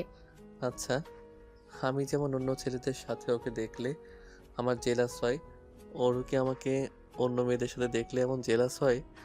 সিনেমায় তো দেখি নায়ক নায়িকার সামনে অন্য মেয়েদের সাথে ফ্লার্টিং করলে নায়িকা কেঁদে কেটে এসে নায়কের কাছে তার ভালোবাসার কথা বলে। আমিও যদি টুনটুনির সামনে অন্য মেয়েদের সাথে কথা বলি, টুনটুনিও কি আমার কাছে এসে ওর ভালোবাসার কথা বলে দেবে? দেখতে হচ্ছে তো বিষয়টা। বলে একটা বাঁকা হাসি দিয়ে নিজের রুমে চলে গেল আয়াস। পরের দিন আফরিনের গায়ে হলুদ। আজ সব ছেলেরা পরেছে হলুদ পাঞ্জাবি আর মেয়েরা হলুদ শাড়ি। আয়াস সেই কখন থেকে রেডি হয়ে বসে আছে তার টুনটুনি পাখিকে আজকে শাড়িতে কেমন লাগছে দেখবে বলে। কিন্তু বর্ষার তো কোনো খোঁজ খবরই নেই। এতক্ষণ লাগে মানুষের রেডি হতে, এই মেয়েরাও না। বলে সামনে তাকাতেই দেখে বর্ষা দাঁড়িয়ে আছে, হলুদ শাড়ি, হালকা মেকআপ, চুলগুলো খোলা। বর্ষাকে যেন অপরূপ লাগছে। আয়েশ হা করে বর্ষার দিকে তাকিয়ে আছে। এদিকে আয়েশকে হলুদ পাঞ্জাবিতে দেখে বর্ষার হার্টবিট বেড়েই চলেছে। বর্ষা আয়েশের দিক থেকে যেন চোখই ফেরাতে পারছে না। আয়েশ আর বর্ষা দুজন দুজনের দিকে তাকিয়ে যেন কোথাও একটা হারিয়ে গেছে। হঠাৎ না না, আমাকে এবার আমার কাজ শুরু করতে হবে, না হয় বর্ষার মনের কথা জানবো কিভাবে? এর মধ্যে হঠাৎ আয়েশের পাশ থেকে একটা মেয়ে যাচ্ছিল। এই যে মিস, আপনাকে না আজ খুব সুন্দর লাগছে। থ্যাঙ্কস, আপনাকেও খুব সুন্দর লাগছে। আপনার থেকে বেশি না। কি যে বলেন না। আপনার নাম্বারটা? তোকে নাম্বার দেব কেন? তোর মতো ময়দার দোকানকে যে সুন্দর বলেছে এই বেশি। মেয়ে তো খুব ফাস্ট। কি হলো, বলছেন না যে? আমি ফোন ইউজ করি না। কি বলেন? এই যুগে আপনার মতো একটা হ্যান্ডসাম ছেলে ফোন ইউজ করে না? এটা আমি বিশ্বাস করি না। বললাম না আমি ফোন ইউজ করি না।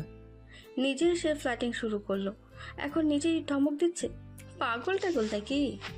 মেয়েটির কথা শুনে আয়েশ যেন থতমত খেয়ে গেল, বলে চলে গেল। তারপর বর্ষার দিকে তাকাতেই আয়েশ দেখলো বর্ষা ওর দিকে তাকিয়ে বুকে হাত গুজে মুস্কি মুস্কি হাসছে। এ কি বর্ষা আমার দিকে তাকিয়ে হাসছে কেন? এই যে ওর সামনে আমি অন্য মেয়েদের সাথে ফ্লার্টিং করলাম, এর একটু প্রভাবও কি ওর উপর পড়েনি? তবে কি ও আমাকে ভালোবাসে না? যদি বিশ্বাসই না করলাম মিস্টার আয়াস, তাহলে আপনাকে কিসের ভালোবাসলাম?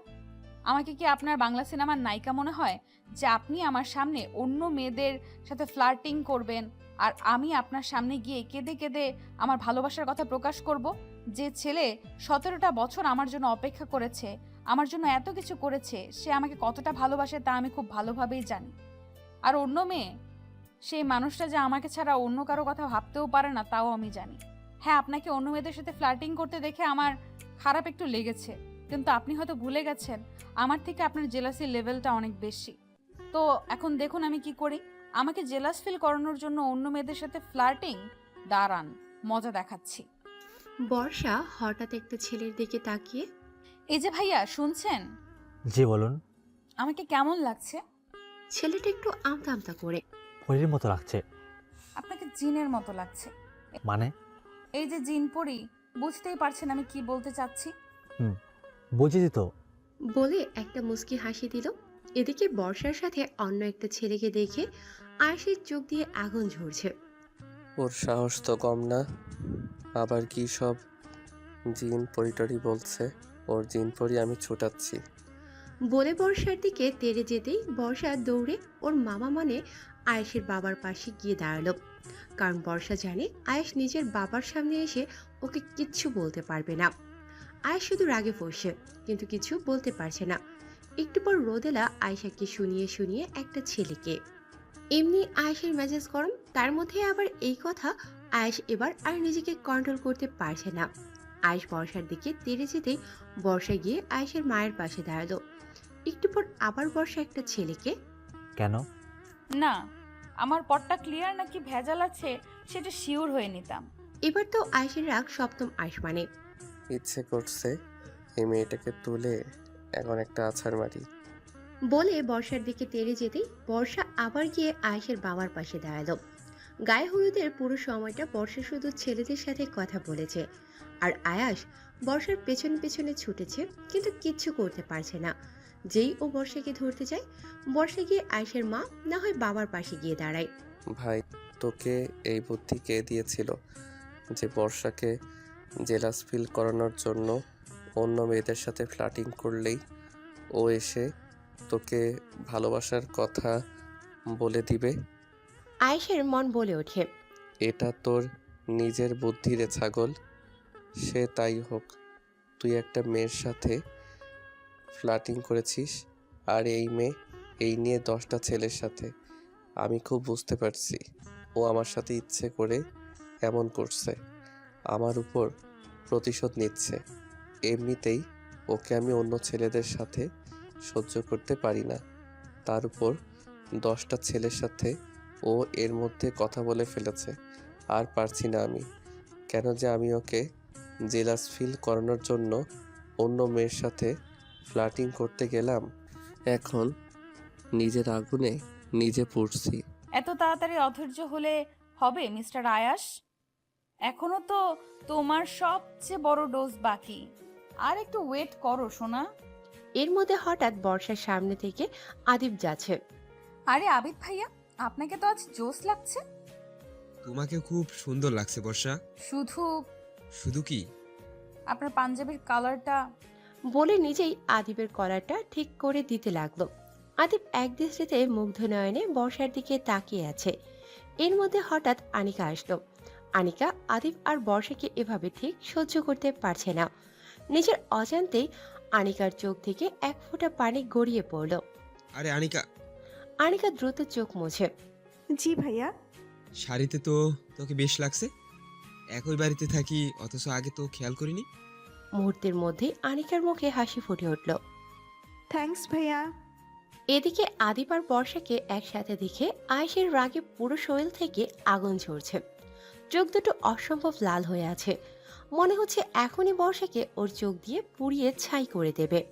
এই মেয়েটা আমাকে পাগল করে ছাড়বে। ওর এখনই একটা ব্যবস্থা করা দরকার। বলেই বর্ষার হাত ধরে টান দিল। বর্ষা প্রতিবার পালিয়ে গেল, এবার হঠাৎ আনিকা এসে পড়ায় আর পালাতে পারেনি। আর কিছু বুঝে ওঠার আগেই আয়াস গিয়ে বর্ষার হাত চেপে ধরে। বর্ষার তো প্রাণ যায় যায় পালা। আমি শিওর এই লোকটা এখন আমার উপর প্রচণ্ড রেগে আছে। আমাকে নিয়ে এখন কাঁচায় টুপ করে গিলে ফেলবে। ভাজাভাজির কোনো চান্সই নেই। কি করব আমি এখন? এই লোকটার কাছ থেকে আমি এখন বাঁচবো কিভাবে? আয়েশ রাগে গটগট করতে করতে বর্ষাকে টেনে নিয়ে যাচ্ছে। আরে ভাইয়া, বর্ষাকে নিয়ে কোথায় যাচ্ছিস? আয়েশ কোনো কথা না বলে এক মনে হাঁটছে। বর্ষা নিজেকে ছাড়ানোর অনেক চেষ্টা করছে, কিন্তু পারছে না। ও একটা মেয়ে মানুষ হয়ে কিভাবে এত বড় একটা দামড়া ছেলের সাথে পেরে উঠবে? বর্ষাকে টেনে এনে আয়েশ ওর গাড়ির মধ্যে ছুঁড়ে ফেলে দিয়ে নিজের ড্রাইভিং সিটে বসে গাড়ি স্টার্ট দিল। যা ভাবছিলাম তাই। উনি আমাকে মেরে ফেলবে। বাড়ি থেকে দূরে নিয়ে গিয়ে আমাকে মেরে ফেলে দিয়ে আসবে, যাতে বাড়ির কেউ টের না পায়। কি শয়তানি চিন্তা ভাবনা! না না, যে করেই হোক নিজেকে বাঁচাতেই হবে। ভয় পেলে চলবে না। হেল্প হেল্প, কেউ আমাকে বাঁচান। এই ছেলেটা আমাকে মেরে ফেলবে। এই আমাকে কোথায় নিয়ে যাচ্ছেন? গাড়ি থামান। Help help. এই চুপ, একদম চুপ। আর একটা কথা বললে সত্যি সত্যি গাড়ি থেকে ফেলে দিয়ে গাড়ি দিয়ে পিষে মেরে ফেলবো। তারপর সবাইকে বলবো অ্যাক্সিডেন্ট। আয়েশের ধমক শুনে বর্ষা ভয়ে চুপসে গেল। এই ছেলেকে এখন বিশ্বাস নেই। যে পরিমাণ রেগে আছে, এখন যা খুশি করতে পারে। আমি নিজেই তো ওনাকে রাগিয়ে দিয়েছি। বুঝতে পারিনি যে এমনভাবে ফেসে যাব। সব হয়েছে ওই আনিকার জন্য। ওর একদম ওই সময় আসা লাগে। ওর জন্য আমার এই রাক্ষসটার হাত থেকে পালানোর সুযোগ পাইনি। আল্লাহ, তোমার কাছে বিচার দিলাম। আমার মৃত্যুর জন্য দায়ী থাকবে এই দুই ভাই বোন, আয়াস আর আনিকা। আয়াস হঠাৎ গাড়ি থামালো। বর্ষা তাকিয়ে দেখে কাজী অফিস। এ কি? আমাকে এখানে নিয়ে এসেছেন কেন? গাড়ি থেকে নামো। না, আমি নামবো না। আপনি আমাকে এখানে কেন এনেছেন? তোমার এই কি কেনর উত্তর দেওয়ার সময় আমার হাতে নেই। বলে বর্ষাকে কোলে নিয়ে হাঁটা শুরু করলো। আরে কি করছেন? নামান আমাকে। আয়েশ কোনো কথা না বলে সোজা বর্ষাকে কাজী সাহেবের সামনে বসিয়ে। আপনি বিয়ে পড়ানো শুরু কর। কার বিয়ে? কাজী সাহেব বর্ষার দিকে তাকিয়ে আছে। কাজী সাহেব, আপনি আপনার কাজ করেন। বলুন না কবুল। না, আমি কবুল বলবো না। আমি এই বিয়ে করব না। কিসের বিয়ে? আমার এইভাবে এখানে আনার মানে কি? আমি এই বিয়ে করব না। উনি কি এই বিয়েতে রাজি নয়? শিওর তুমি কবুল বলবে না? বলে নিজের পকেট থেকে একটা ছুরি বের করলো, কাজী সাহেবের সামনে থাকা টেবিলের নিচের দিকে রাখলো যাতে কেউ দেখতে না পায়। ছুরিটা দেখেই বর্ষা খুব ভয় পেয়ে গেল। বর্ষা ভয়ে ভয়ে একটা ঢোক গেল। এই ছেলেটা কি করতে চাইছেটা কি? আয়াস বর্ষার কানের কাছে মুখ নিয়ে। তুমি যদি এখন কবুল না বলো তাহলে এখনই তোমাকে এই ছুরিটা দিয়ে জবাই করব। না, আমি কবুল বলবো না। ওকে বেবি, ঠিক আছে।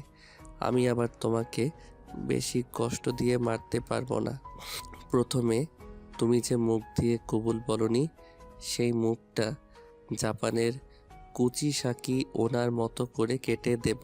তারপর তোমার মুখটা থেকে রক্ত গড়িয়ে গড়িয়ে পড়বে। তারপর যে ঠোঁট দুটো নাচিয়ে নাচিয়ে তুমি আমার সামনে অন্য ছেলেদের সাথে কথা বলছিলে, সেই ঠোঁট দুটো কেটে নেব।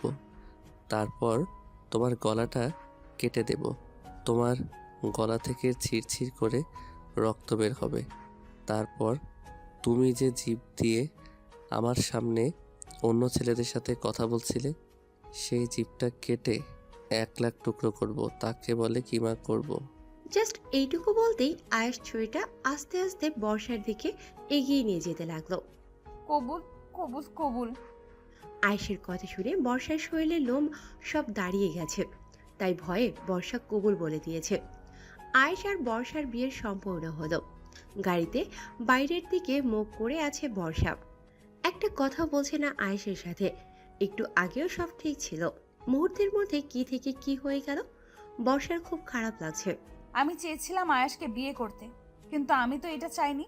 আমি তো চেয়েছিলাম বাড়ির সবার দোয়া ভালোবাসা নিয়ে বিয়ে করব। আমি বাবা মায়ের বড় মেয়ে, আমার বিয়ে নিয়ে তাদের কত স্বপ্ন। মা তার জামাইকে এই করবে সেই করবে, তার কত স্বপ্ন। তারা যদি জানতে পারে খুব কষ্ট পাবে। ছোট বোনটা তো সারা দিন আপনি তোর বিয়েতে আমি নাচবো, এই করব সেই করব। আর মামা মামি তারা তো আমাকে নিজেদের মেয়ের মতোই ভাবে। আর সেখানে আমি কিনা সবাইকে আমি কি জবাব দেব, কি উত্তর দেব আমি সবাইকে? তুমি এত চিন্তা করো না টুনটুনি পাখি। আমি আমাদের বিয়ের কথা কাউকে বলবো না। আমি তোমাকে পারিবারিক অনুমতি নিয়ে ধুমধাম করে আবার বিয়ে করব। আমি জানি তুমি আমাদের সেই ছোটবেলার বিয়ে মানো না, কিন্তু আমি তো মানি। সেই ছোটবেলা থেকেই আমার সকল মান অভিমান অনুভূতি স্বপ্ন সব তোমাকে ঘিরে। কত বছর পর আমি তোমাকে আবার পেয়েছি। আমি পারবো না তোমাকে আবার হারাতে, কিন্তু তোমাকে হারানোর ভয় যে আমাকে প্রতিনিয়ত তাড়া করে বেড়াচ্ছিল, তাই এই বিয়েটা করে রাখলাম। তুই মানো আর না মানো, এখন তুমি আমার লিগ্যাল ওয়াইফ। তুই চাইলেও এখন আর আমার থেকে দূরে যেতে পারবে না। তোমাকে হারানোর ভয়ে আমি আজ একটা স্বার্থপরের মতো কাজ করেছি আমি জানি, কিন্তু প্লিজ টুনটুনি পাখি আমাকে মাফ করে দিও প্লিজ। আয়েশ বর্ষাকে বাড়ির সামনে নামিয়ে দিয়ে কোথাও একটা চলে গেল। অনেক রাত অবধি আয়েশকে আর কোথাও দেখা যাচ্ছে না, কিন্তু যতই রাগ অভিমান থাকুক না কেন, বর্ষার এই বেহাল চোখ দুটো যে শুধু আয়েশকেই খুঁজছে। এখন আর বাড়ি থাকবে কেন? বিয়েটা তো করে নিয়েছে, নিজের নামে স্ট্যাম্পটা আমার নামের উপরে দিয়ে দিয়েছে। এখন আমি ওনার সম্পত্তি কিনা, এখন আর আমাকে চিনবে না। আর এই কয়দিন আমাকে পটানোর জন্য কত ঢং, সব ছেলেরাই এক। মাঝরাত বর্ষার রুমে ওরা 4-5 জন ঘুমিয়েছে। বিয়ে উপলক্ষে বাড়িতে অনেক মানুষ কিনা। বর্ষার কিছুতেই ঘুম আসে না, ও বিছানায় শুয়ে শুয়ে এপাশ ওপাশ করছে আর ভাবছে আজ কি থেকে কি হয়ে গেল। এর মধ্যে বর্ষা অনুভব করলো কেউ ওর মাথায় হাত বুলিয়ে দিচ্ছে। তাকিয়ে দেখে আয়াস। বর্ষা হকচকিয়ে ওঠে। আপনি এখানে? আরে আসতে বলো, ওরা উঠে যাবে তো। আপনি এখানে এসেছেন কেন? তোমাকে নিতে। মানে? ভুলে গেলে আজ আমাদের বাসর রাত।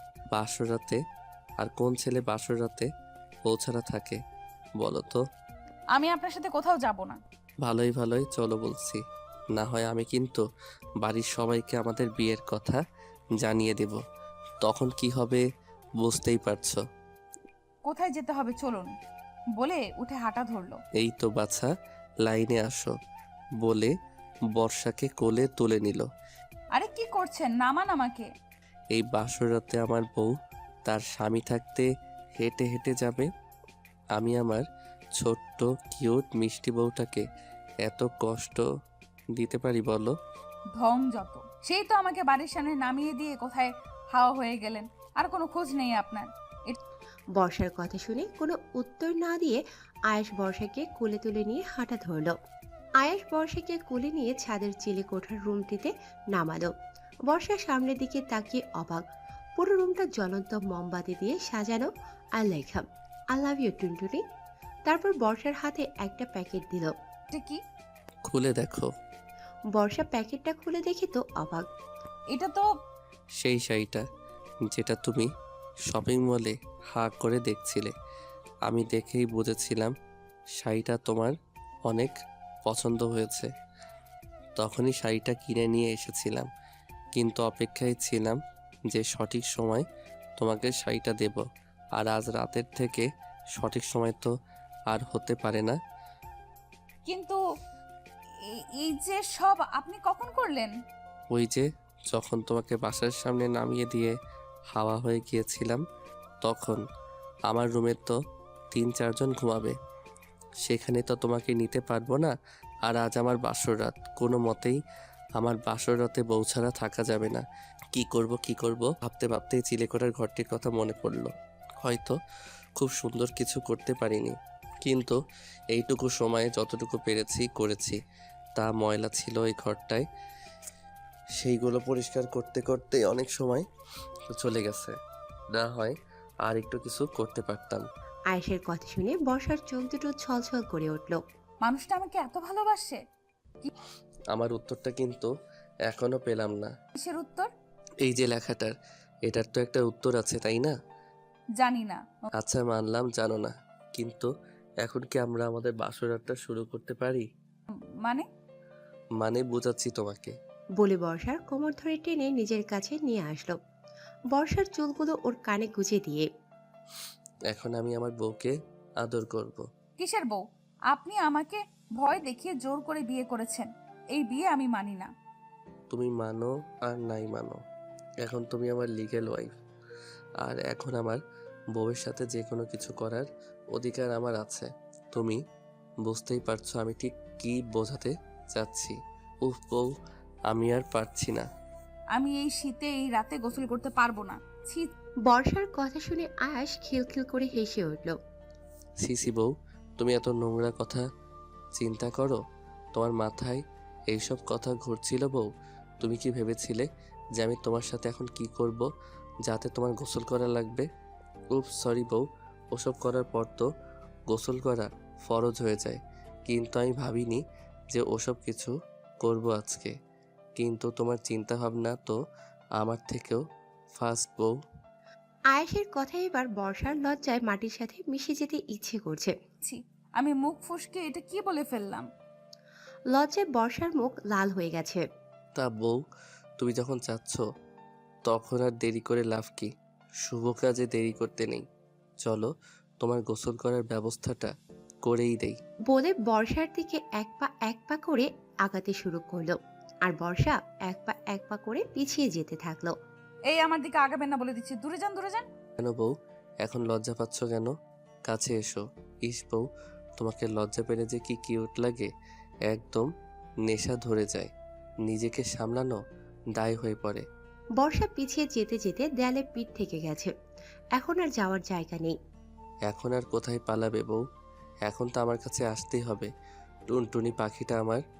হঠাৎ বর্ষা আয়েশের শার্টের কলার ধরে নিজের কাছে নিয়ে আসলো।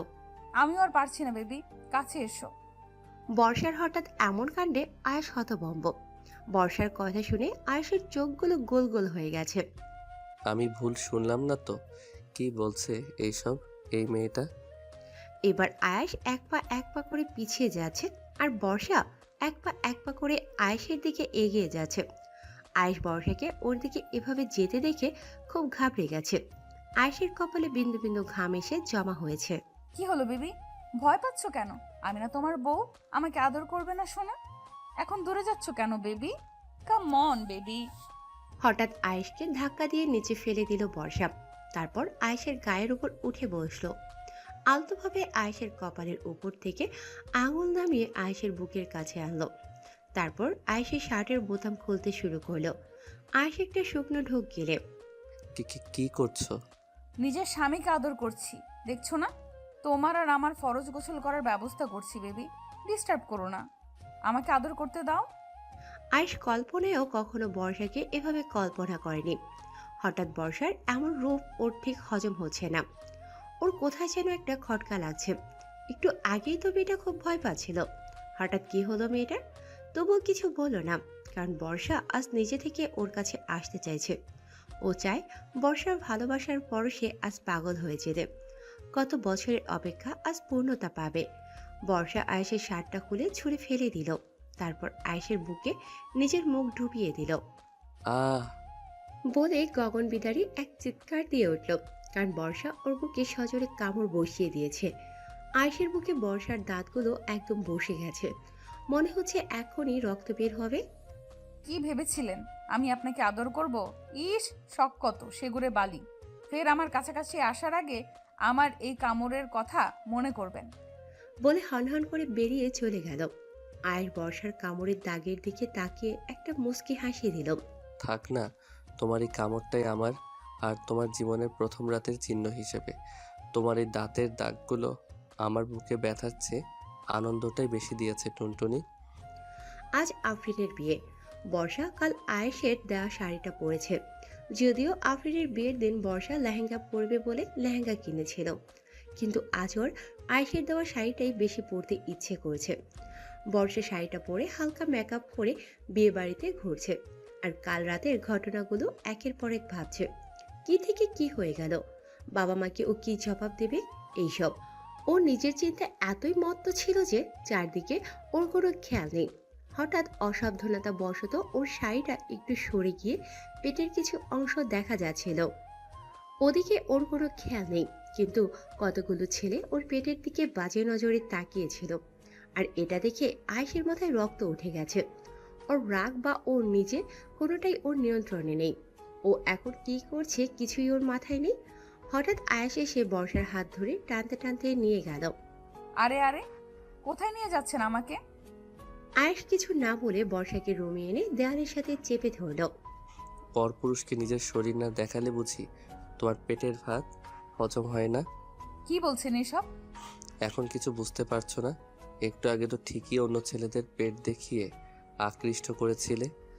বর্ষা ওর পেটের দিকে তাকিয়ে দেখে শাড়ির কিছুটা অংশ সরে গিয়েছে। দেখুন, আপনি ভুল করছেন। এখন তো আমি ভুল করবই। আসলে তোমাদের মতো মেয়েদের বিশ্বাস করাই ভুল। আমাকে রেখে এখন পরকিয়া করতে চাইছিলিস, তাই অন্য ছেলেদের নিজের শরীর দেখিয়ে বেড়াচ্ছিলি। কথাটা সোজা গিয়ে বর্ষার কলিজায় আঘাত করেছে। না চাইতেও ওর চোখ দিয়ে গড়িয়ে পানি পড়ছে। ওর সবচেয়ে কাছের মানুষটা কিছু না জেনে শুধুমাত্র রাগের বশে ওকে এত বড় একটা কথা বলতে পারলো। মুহূর্তের মধ্যে সব রাগ অভিমান এসে ভিড় করলো বর্ষার মধ্যে। বর্ষার রেগে গিয়ে দেখিয়েছি আমার পেট, দরকার পড়লে শাড়ি খুলে হাঁটবো, আপনার কি? তুই ভুলে যাচ্ছিস তুই আমার বিয়ে করা বউ। আপনিও ভুলে যাচ্ছেন, আপনি আমাকে ভয় দেখিয়ে জোর করে বিয়ে করেছেন, আর এই বিয়ে আমি মানি না। কি বললি তুই? তোর এত বড় সাহস? দাঁড়া, তুই একটু আগে ছেলেদের পেট দেখিয়ে বেরিয়েছিস তাই না? ওয়েট। বলেই বর্ষার পেট থেকে শাড়ি সরিয়ে বর্ষার পেটে নিজের নখ দিয়ে আঁচড় কেটে দিল। আয়েশের নখের আঁচড়ের সাথে সাথে বর্ষার পেটের চামড়া ছিলে রক্ত বের হতে শুরু করলো। আমার খুব লাগছে, ছাড়ুন। কিন্তু সেই দিকে আয়েশের কোনো ভ্রুক্ষেপ নেই। আয়েশ রাগের বসে ওর হিতাহিত জ্ঞান হারিয়ে ফেলেছে। ও এখন কি করছে বা বলছে কোনো কিছুর উপরই ওর কোনো কন্ট্রোল নেই। বর্ষা আয়েশকে ধাক্কা মেরে কাঁদতে কাঁদতে দৌড়ে বেরিয়ে গেল। বর্ষার ধাক্কায় আয়েশের হুঁশ ফিরল। ও এখন ভালোভাবে বুঝতে পারছে ও রাগের বশে এতক্ষণ ঠিক কি করেছে। হুঁশ ফিরতেই হাতে একটা মলম নিয়ে বর্ষাকে সারা বাড়ি খুঁজছে আয়াস, কিন্তু কোথাও বর্ষা নেই। আমি এটা কি করলাম, কেন করলাম? আমার খুব ভয় করছে। আমার উপর রাগ করে আমার টুনটুনি পাখিটা আবার আমাকে ছেড়ে চলে যাবে না তো? না না, আমার কলিজাটাকে আমাকে ছেড়ে যেতেই দেব না, কখনো না। ওকে ছাড়া তো আমার একদম চলবে না। কিন্তু রাগের বশে আমি এত বড় একটা ভুল করলাম কি করে? বর্ষা ছাদের এক কোণে বসে অঝরে কাঁদছে। খুব কষ্ট হচ্ছে আজর। ইচ্ছে করছে চিৎকার করে কাঁদতে, কিন্তু তাও পারছে না। ওর ভালোবাসার মানুষটা কিভাবে পারলো আজ ওকে এত বড় একটা কথা বললো? শেষ পর্যন্ত কিনা ওর চরিত্র নিয়ে কথা বললো। এই ভালোবাসে আয়েশ ওকে। এদিকে আয়েশ বর্ষাকে খুঁজতে খুঁজতে আয়েশের অবস্থা পাগল পাগল। বর্ষা, এখানে কি করছিস? কিছু না তো। চল নিচে চল, সবাই নিচে। বিয়ে বাড়ি আর তুই কেনা এখানে একা একা বসে আছিস? তুই যা, আমি যাব না, আমার ভালো লাগছে না। তা বললে হবে? আজ আফরিন আপুর বিয়ে, চল চল। বলে বর্ষাকে জোর করে নিয়ে নিচে নিয়ে গেল। এতক্ষণ পর বর্ষাকে দেখে আয়েশ যেন প্রাণ ফিরে পেল। বর্ষাকে দেখে আয়েশ ওর সাথে কথা বলতে গেলেই বর্ষা পাশ কাটিয়ে চলে যায়। এই টুনটুনি, প্লিজ আমার কথাটা শোনো। আমার ভুল হয়ে গেছে, আই এম সরি। বর্ষা কোনো উত্তর না দিয়ে চলে গেলে আর আয়েশ বর্ষার পিছু পিছু ছুটতে থাকলো। কিন্তু এর মধ্যে আফরিনের বিয়ে শেষ। এখন আফরিনের বিদায়। আর আয়েশ আফরিনের একমাত্র ভাই, তাই ওর অনেক কাজ। তাই আফরিনের বিদায়ীতে আয়েশ ব্যস্ত হয়ে আর বর্ষার কাছে যেতে পারল না। আফরিনের বিদায়ের পরই অনেক আত্মীয়রা অনেকে চলে গেছে। তাই আজ রুমে শুধু আনিকা আর বর্ষাই ঘুমিয়েছে। মাঝরাত, বর্ষার ঘুম আসছে না, ওর খুব কষ্ট হচ্ছে। বিছানায় একপাশে গুটিসুটি মেরে বসে বসে কাঁদছে, আর পাশেই আনিকা ঘুমোচ্ছে। এরই মধ্যে আয়েশ দরজা খুলে রুমে প্রবেশ করলো। আয়েশকে দেখেই বর্ষা মুখ ঘুরিয়ে অন্যদিকে তাকালো। আই এম সরি টুনটুনি, আমার ভুল হয়ে গেছে। আমি আর কখনো এমন করব না। আমাকে মাফ করে দাও প্লিজ। বর্ষা কোনো কথা বলছে না। Sorry please. তখন আমার মাথা খুব গরম হয়ে গেছিল, আমার নিজের উপর কোনো কন্ট্রোল ছিল না। প্লিজ এইবারের মতো মাফ করে দাও। বর্ষা এবার চুপ। আমার সাথে কথা বলবে না? প্লিজ চুপ করে থেকো না, কিছু বলো। বর্ষা কথা বলছে না, ওর চোখ দিয়ে শুধু অঝরে পানি ঝরছে। প্লিজ কেঁদো না, তোমার চোখের পানি আমার সহ্য হয় না। আমি ভুল করেছি, আমাকে যা খুশি শাস্তি দাও, কিন্তু চুপ করে থেকো না। তোমার এই চুপ করে থাকা আমাকে বেশি কষ্ট দেয়। Speak up dammit. আয়েশের চিৎকার শুনে আনিকা ধরফড়িয়ে উঠে বসলো। এই দেখো টুনটুনি, আমি কান ধরছি, আমি আর এমন কখনো করব না। তবুও আমার সাথে কথা বলো। 1 2 3। আনিকা ঘুম থেকে উঠে আয়েশের অবস্থা দেখে হা হয়ে গেছে।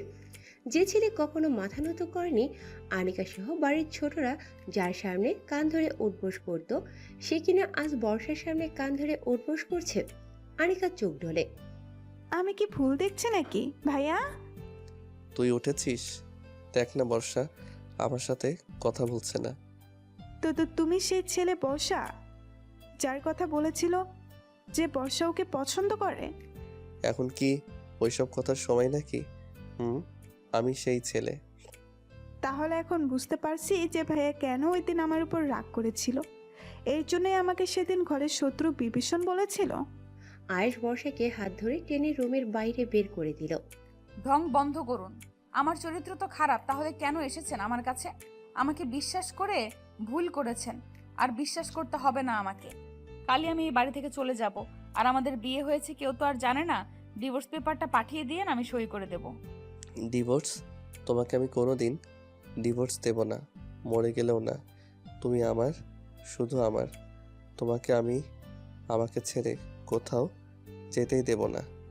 বলে আয়েশকে আর কিছু বলতে না দিয়ে আয়েশের মুখের উপর দরজাটা বন্ধ করে দিল। বলে দরজার সামনে বসে পড়ল, যাতে বর্ষার রুম থেকে বের হলেই আয়েশ ওকে দেখতে পায়, আর বর্ষা ওকে ছেড়ে না যেতে পারে। বর্ষা ভাইয়া অনেক কষ্ট পাচ্ছে, তুই এমন করিস না ভাইয়ার সাথে। তোর ভাইকে আমি এত সহজে মাফ করব না। তোর ভাই কি করেছে জানিস? কি এমন করেছে ভাইয়া? তোর ভাই আমাকে চরিত্রহীনা বলেছে। আমার মতো মেয়েদের বিশ্বাস করে ভুল করেনি। তারপর আমার সাথে কি করেছে দেখ। বলে বর্ষা নিজের পেটের উপর থেকে কাপড়টা একটু সরিয়ে আয়েশের নখের আঁচড়গুলো আনিকাকে দেখালো। কি ভাইয়া এসব করেছে? তাহলে ঠিকই আছে, ভাইয়াকে এত সহজে মাফ করবি না, একদম না। সকালে ঘুম থেকে উঠেই বর্ষা ব্যাগ গুছিয়ে বের হলো, ও আজ চলে যাবে। বর্ষা সিঁড়ি থেকে ব্যাগ নিয়ে নামছে। প্লিজ আমাকে ছেড়ে যেও না। আমি মানছি তো আমি ভুল করেছি। তুমি আমাকে যা শাস্তি দিবে আমি মাথা পেতে নেব, তবুও আমাকে ছেড়ে যেও না। কিরে বর্ষা, সকাল সকাল ব্যাগ গুছিয়ে কোথায় যাচ্ছিস? চলে যাচ্ছি। আফরিন আপুর বিয়ের জন্য এসেছিলাম, বিয়ে শেষ চলে যাচ্ছি। হঠাৎ আয়েশ বর্ষাকে সবার সামনে জড়িয়ে ধরে। প্লিজ আমাকে ছেড়ে যেও না, আমাকে এত বড় শাস্তি দিও না। এত বছর আমি তোমার জন্য অপেক্ষা করেছি, আমি এবার তোমাকে পেয়েও হারাতে পারবো না। বলছে আর বাচ্চাদের মতো কান্না করছে। বাড়ির সবাই হতবাক হয়ে আয়েশের কাণ্ড দেখছে। যে ছেলেকে কোনোদিন কাঁদতে দেখেনি, আজ সেই ছেলে বর্ষার জন্য কাঁদছে। যে ছেলের রাগের জন্য বাড়ির সবাই ওকে ভয় পায়, সেই ছেলে আজ বর্ষার রাগ ভাঙাতে ব্যস্ত। মা, ও মা, দেখো না আমার টুনটুনি পাখিটা আবার আমাকে ছেড়ে চলে যেতে চাইছে। ও ফুপি, দেখো না তোমার মেয়ে কাল থেকে আমার সাথে কথা বলছে না। ওকে বলো না আমার সাথে একটু কথা বলতে। বলো না, এত রাগ করে না বউ, একটু কথা বলো না আমার সাথে। আমাকে গালাগালি করো, মারো, বকো, যা খুশি করো, তবুও একটু কথা বলো। তোমার এই চুপ থাকাটা আমার ভিতরে প্রচণ্ড যন্ত্রণা দিচ্ছে। বর্ষার সবার সামনে দাঁড়িয়ে থাকতে এবার কেমন যেন অস্বস্তি লাগছে। সবাই ওদের দিকে কেমন করে তাকিয়ে আছে। বর্ষা দ্রুত আয়েশকে সরিয়ে রুমে চলে গেল। আয়েশও বর্ষার পিছু পিছু গেল। বর্ষার দরজা আটকাবে, আয়েশ এমন সময় দরজাটা ধাক্কা দিয়ে ভেতরে ঢুকলো। এই টুনটুনি, কেঁদো না। তোমার চোখের পানি আমার একদম সহ্য হয় না। এর মধ্যে ভাইয়া তোদের বাবা নিচে ডাকছে। এসব কি হচ্ছে আয়াস? তোর বুদ্ধি জ্ঞান কি সব লুপ পেয়েছে? বর্ষার সাথে তুমি সবার এমন করছো কেন? ছি ছি আয়াস, তোর কাছ থেকে এটা আশা করিনি আমি। উনি না এখন আমাদের বিয়ের ব্যাপারে সব বলে দেয়। কি জবাব দেব আমি সবাইকে? সবাই খুব কষ্ট পাবে। আমি বর্ষাকে ভালোবাসি। আমি বর্ষাকে বিয়ে করতে চাই বাবা। তুমিও কি তাই চাও বর্ষা? এখন না, আমার টুনটুনি পাখিটা আবার না বলে দেয়। এমনি আমার উপর প্রচণ্ড রাগ করে আছে। তাহলে তো আমাকে বাধ্য হয়ে আমাদের বিয়ের কথাটা সবাইকে বলতে হবে, কারণ আমি আমার টুনটুনি পাখিটাকে কোনোভাবেই হারাতে পারবো না, কোনোভাবেই না। আমিও আয়াসকে বিয়ে করতে চাই। যাক আলহামদুলিল্লাহ, আমার টুনটুনি পাখিটা এই বিয়েতে না করেনি। বর্ষা কোনো কথা বলছে না, শুধু কাঁদছে। বর্ষার কথা শুনে সবাই খুব খুশি। পারভিন বেগম অনেক আগে থেকেই চাইতো বর্ষাকে নিজের ছেলের বউ করতে, কিন্তু বর্ষা আয়েশকে একদম পছন্দ করতো না। আয়েশের জন্যই তো এত বছর এ বাড়িতে আসেনি। বর্ষা তাই পারভিন বেগম মুখ ফুটে কিছু বলতেও পারতো না। এইদিকে এক কোণে দাঁড়িয়ে দাঁড়িয়ে সবটা দেখছিল আবিদ। ওর বুকটা ফেটে যাচ্ছে আজ, খুব কষ্ট হচ্ছে ওর। ও তো এত বছর ধরে বর্ষাকে ভালোবেসে আসছে। ও চেয়েও ওর ভালোবাসার মানুষটাকে আজ কিছু বলতে পারছে না, আটকাতে পারছে না। ও বিশ্বাস করতে পারছে না ওর ভালোবাসার মানুষটা অন্য কাউকে ভালোবাসে। ও মানতে পারছে না ওর ভালোবাসার মানুষটা অন্য কারো হবে। নীরবে নিঃশব্দে আবিদের চোখ থেকে গড়িয়ে গড়িয়ে পানি পড়ছে। সবার চোখ এড়িয়ে গেল আবিদের এই অবস্থা, আনিকার চোখ এড়িয়ে যায়নি। আনিকা আবিদের চোখের পানি একদম সহ্য করতে পারছে না। আবিদের চোখের পানি যেন আনিকার বুকের মধ্যে তোলপাড় শুরু করে দিয়েছে। আনিকাও যে আবিদকে খুব ভালোবাসে। আয়াস আর বর্ষার বিয়েটা সুষ্ঠুভাবেই সম্পূর্ণ হয়েছে। বাসর ঘরে বসে আছে বর্ষা। আয়াস রুমে ঢুকে দরজাটা আটকে দিয়ে বর্ষার পাশে গিয়ে বসলো।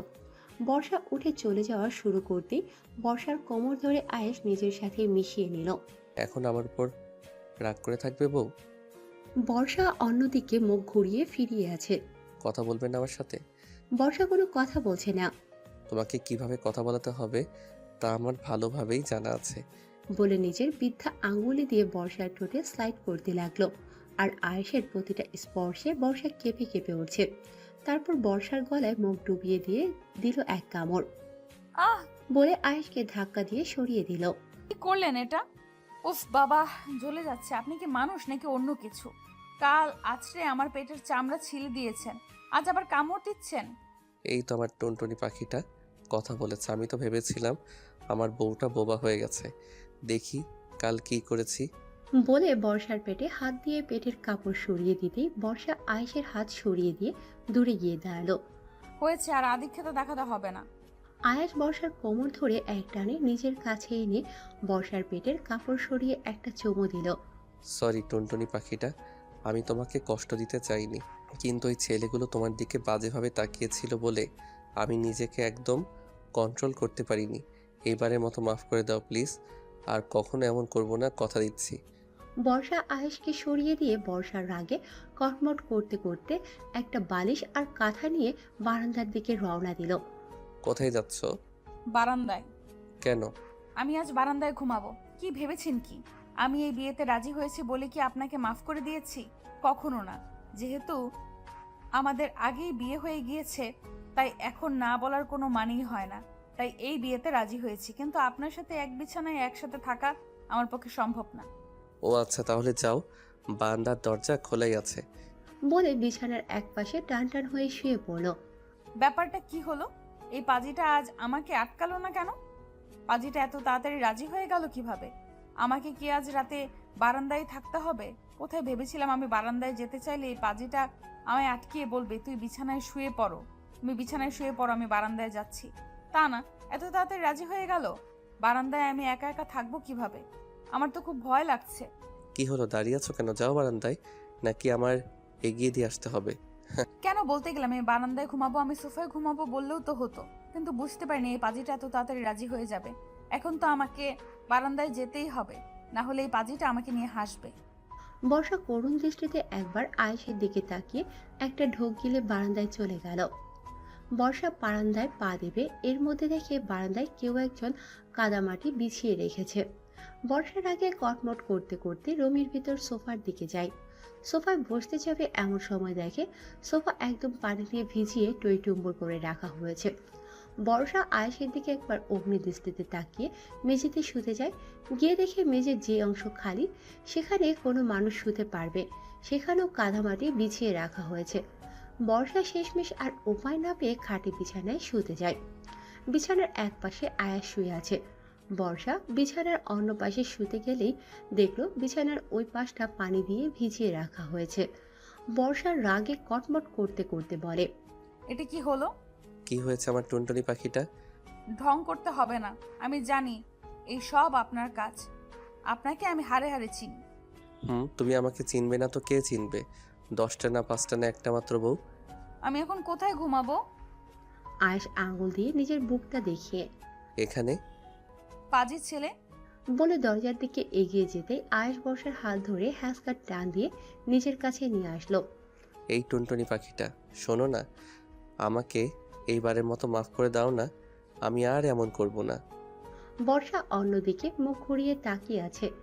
আয়েশ নিজের শার্ট খুলে পকেট থেকে একটা ছুরি বের করে ওর বুকে যেখানে বর্ষা কামড় দিয়েছিল সেখান থেকে খুঁচিয়ে খুঁচিয়ে রক্ত বের করতে শুরু করলো। আরে আরে কি করছেন? পাগল হয়ে গেছেন নাকি? আমি পাগল হয়ে গেছি। তুমি আমার উপর যখন থেকে রাগ করে আছো তখন থেকে আমার নিজেকে পাগল পাগল লাগছে। ছুরিটা নিচে রাখুন প্লিজ। না, আমি তোমার সাথে যা যা করেছি আগে সেই সবের জন্য নিজেকে শাস্তি দেব, তারপর ছুরি রাখবো। ভয় পেও না, আমি আত্মহত্যা করব না। কারণ আমি মরে গেলে তুমি যদি আবার অন্য কারো হয়ে যাও, এমনি ওই আবিরটা তোমার জন্য মুখিয়ে আছে। আমাদের যখন বিয়ের কথা হচ্ছিল তখন আমি খেয়াল করেছি ও আমাদের বিয়েটা মানতে পারছিল না। এখন আমার কিছু হলেই আমি শিওর ওই বজ্জারটা তোমার দিকে হাত বাড়াবে। আর আমি জানি, আর আমি সেটা কিছুতেই হতে দিতে পারি না। আমি মরে গেলেও তোমাকে অন্য কারোর সাথে মানতে পারবো না। এমন একটা সিরিয়াস মোমেন্টেও আপনার এইসব কথা? ছুরিটা আমাকে দিন। আগে বললো আমাকে মাফ করে দিয়েছো। করেছি। সত্যি তো? হুম 3 সত্যি?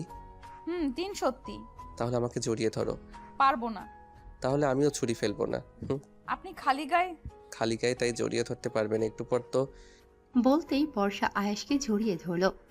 অসভ্য লোক একটা, আপনার মুখে কিছুই আটকায় না। আয়েশ ছুরি ফেলে দিয়ে বর্ষাকে জড়িয়ে ধরলো। তারপর বর্ষাকে কোলে নিয়ে বিছানায় শুইয়ে দিল। এই কি করছেন? কাছে আসবেন না। আর তাছাড়া আপনার বুকে কাটা জায়গায় এখন ওষুধ লাগাতে হবে। এই মুহূর্তে আমার সবচেয়ে বড় ওষুধ তুমি টুনটুনি।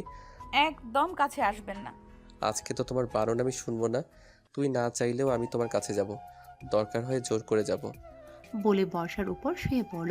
তারপর বর্ষার ঘাড়ে গলায় অজস্র চুমুতে ভরিয়ে দিল।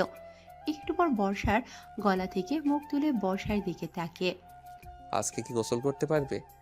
বর্ষার লজ্জায় আয়েশের বুকে মুখ লুকালো। তারপর বদ্ধ দরজার পিছনে যা হয়েছে তা আয়েশ আর বর্ষার সিক্রেট। সকালে আয়েশ ঘুম থেকে উঠে দেখে বর্ষা এখনো ঘুমোচ্ছে। আয়েশ বর্ষার কপালে একটা চুমু দিতেই বর্ষারও ঘুম ভেঙে গেল। গুড মর্নিং আমার টুনটুনি পাখিটা।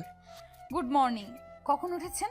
তুমি আমাকে এই আপনি বলাটা কবে থেকে ছাড়বা বলো তো? ধুর, সকালে আমার মুডটাই দিলে খারাপ করে। বলে রেগে বিছানা ছেড়ে উঠতে গেলেই বর্ষা আয়েশকে জড়িয়ে ধরল। I love you. কি বললে? তুমি আমাকে আই লাভ ইউ বললে? আমি আমার কানকে বিশ্বাস করতে পারছি না। বলে অজস্র চুমুতে বর্ষার চোখ, নাক, মুখ, গলা ভরিয়ে দিতে লাগলো। এই কি করছো? কি ছাড়ো আমাকে। এখন আর ছাড়াছাড়ি নেই, এখন আমি আর একবার তোমার কাছে যেতে চাই। বর্ষা দৌড়ে উঠে ওয়াশরুমের কাছে গিয়ে, কাল সারা রাত আমাকে জ্বালিয়ে তোমার শান্তি হয়নি। আগামী 1 মাস তুমি আমার ধারে কাছে আসবে না। আমি এখনই আসবো।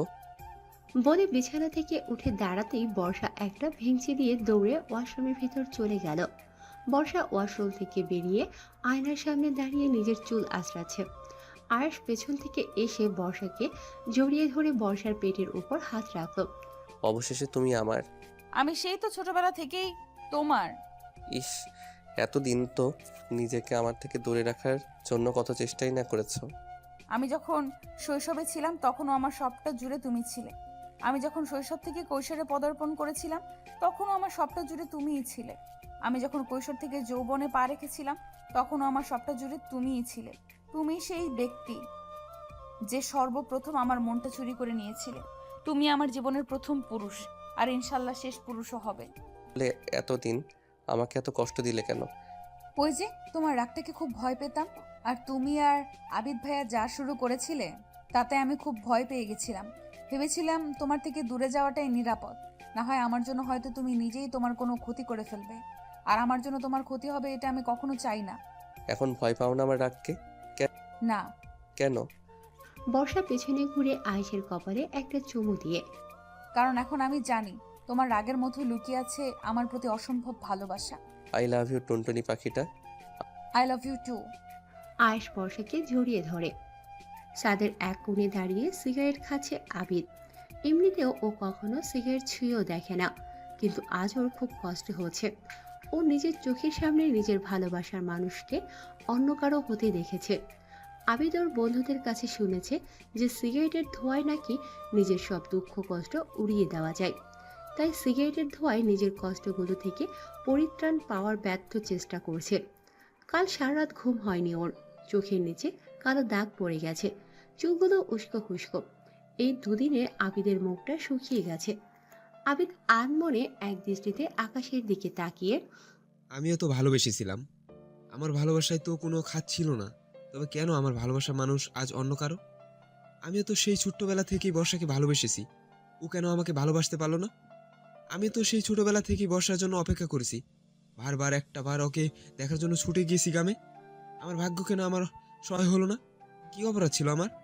পেছন থেকে আনিকা। আবিদ ভাইয়া, আবিদের এখন এই মুহূর্তে কারোর সাথে কোনো কথা বলতে ইচ্ছে করছে না। এই মুহূর্তে ও একটু একা থাকতে চায়। তাই কোনো কথা না বলে আনিকার পাশ কাটিয়ে চলে যেতে নিলে আনিকা আবিদকে জড়িয়ে ধরে কেঁদে দিল। ভাইয়া তোমার কষ্ট আমার একদম সহ্য হচ্ছে না। আমি তোমাকে এভাবে দেখতে পাচ্ছি না ভাইয়া। আবিদ মূর্তির মতো দাঁড়িয়ে আছে, ওর মুখ থেকে কোনো কথা বের হচ্ছে না। আমি তোমাকে ভালোবাসি ভাইয়া, খুব ভালোবাসি। সেই ছোটবেলা থেকে আমি তোমাকে ভালোবাসি। প্লিজ ভাইয়া, পেছনের কথা তুমি ভুলে যাও, আর আমাকে একটা সুযোগ দাও। আমি তোমার সব কষ্ট ভুলিয়ে দেওয়ার চেষ্টা করব। আমি জানি এসব কথা বলার এখন সঠিক সময় না, কিন্তু আমি যে তোমাকে এই অবস্থায় আর দেখতে পাচ্ছি না। তোমাকে এভাবে দেখে আমারও খুব কষ্ট হচ্ছে আজ। তোকে কি বলবো, আমার ভাষা নেই। কিন্তু আমাকে মাফ করিস। তোকে দেওয়ার মতো আজ আমার কাছে কিছুই নেই। আমার মন প্রাণ সবটা জুড়ে যে ছিল সে আজ অন্য কারো। আমি পারিনি তাকে আমার নিজের করে নিতে, আমি পারিনি। বলে আনিকাকে ছাড়িয়ে চলে গেল। আনিকা এক দৃষ্টিতে স্তব্ধ হয়ে আবিদের চলে যাওয়ার দিকে তাকিয়ে আছে। বর্ষা বিছানার উপর বসে আছে। আমার টুনটুনি পাখিটা কি রাগ করেছে? বর্ষা আয়াসকে জড়িয়ে ধরে। কেন আমার এত সুন্দর কিউট বরটার উপর রাগ কেন করব? যাতে আমি আদর করে আমার বউটার রাগ ভাঙাতে পারি। আমি একটুও রাগ করিনি। ইস, একটু রাগ করে থাকলেও তো পারতে, তারপর আমি অফিস থেকে ফিরে আদর করে তোমার রাগ ভাঙাতাম। ইস, এই 2-3 তো রাগ করেছিলাম, দেখেছি তো কেমন পাগল পাগল হয়ে গেছিলে। ওটা তো সিরিয়াসভাবে রাগ করেছিলে। এখন কি আমি তোমাকে সিরিয়াসভাবে রাগ করতে বলেছি নাকি সে একটু ঢং করে রাগ করবে আমার সাথে সেটা বলেছি? ইস, শোনো। বলো টুনটুনি। বর্ষা নিজের ঠোঁট দেখিয়ে। একটা কিসি দাও। আয়েশ একটা মুচকি হাসি দিয়ে নিজের ঠোঁট জোড়া বর্ষার ঠোঁটের সাথে মিলিয়ে দিল। এভাবে চলতে থাকলো বর্ষা আর আয়েশের সুখের সংসার। আয়েশ রোজ অফিস থেকে ফেরার পথে বর্ষার জন্য হাতে করে কিছু না কিছু নিয়ে আসে। কখনো বেলি ফুলের মালা, কখনো কাঠগোলাপ, কখনো লাল গোলাপ, কখনো শাড়ি। আবার বর্ষা রাতে না খেয়ে আয়েশের জন্য না খেয়ে অপেক্ষা করে। দেখতে দেখতে কেটে গেল কিছু বছর। হঠাৎ একদিন বর্ষা মাথা ঘুরে পড়ে গেল।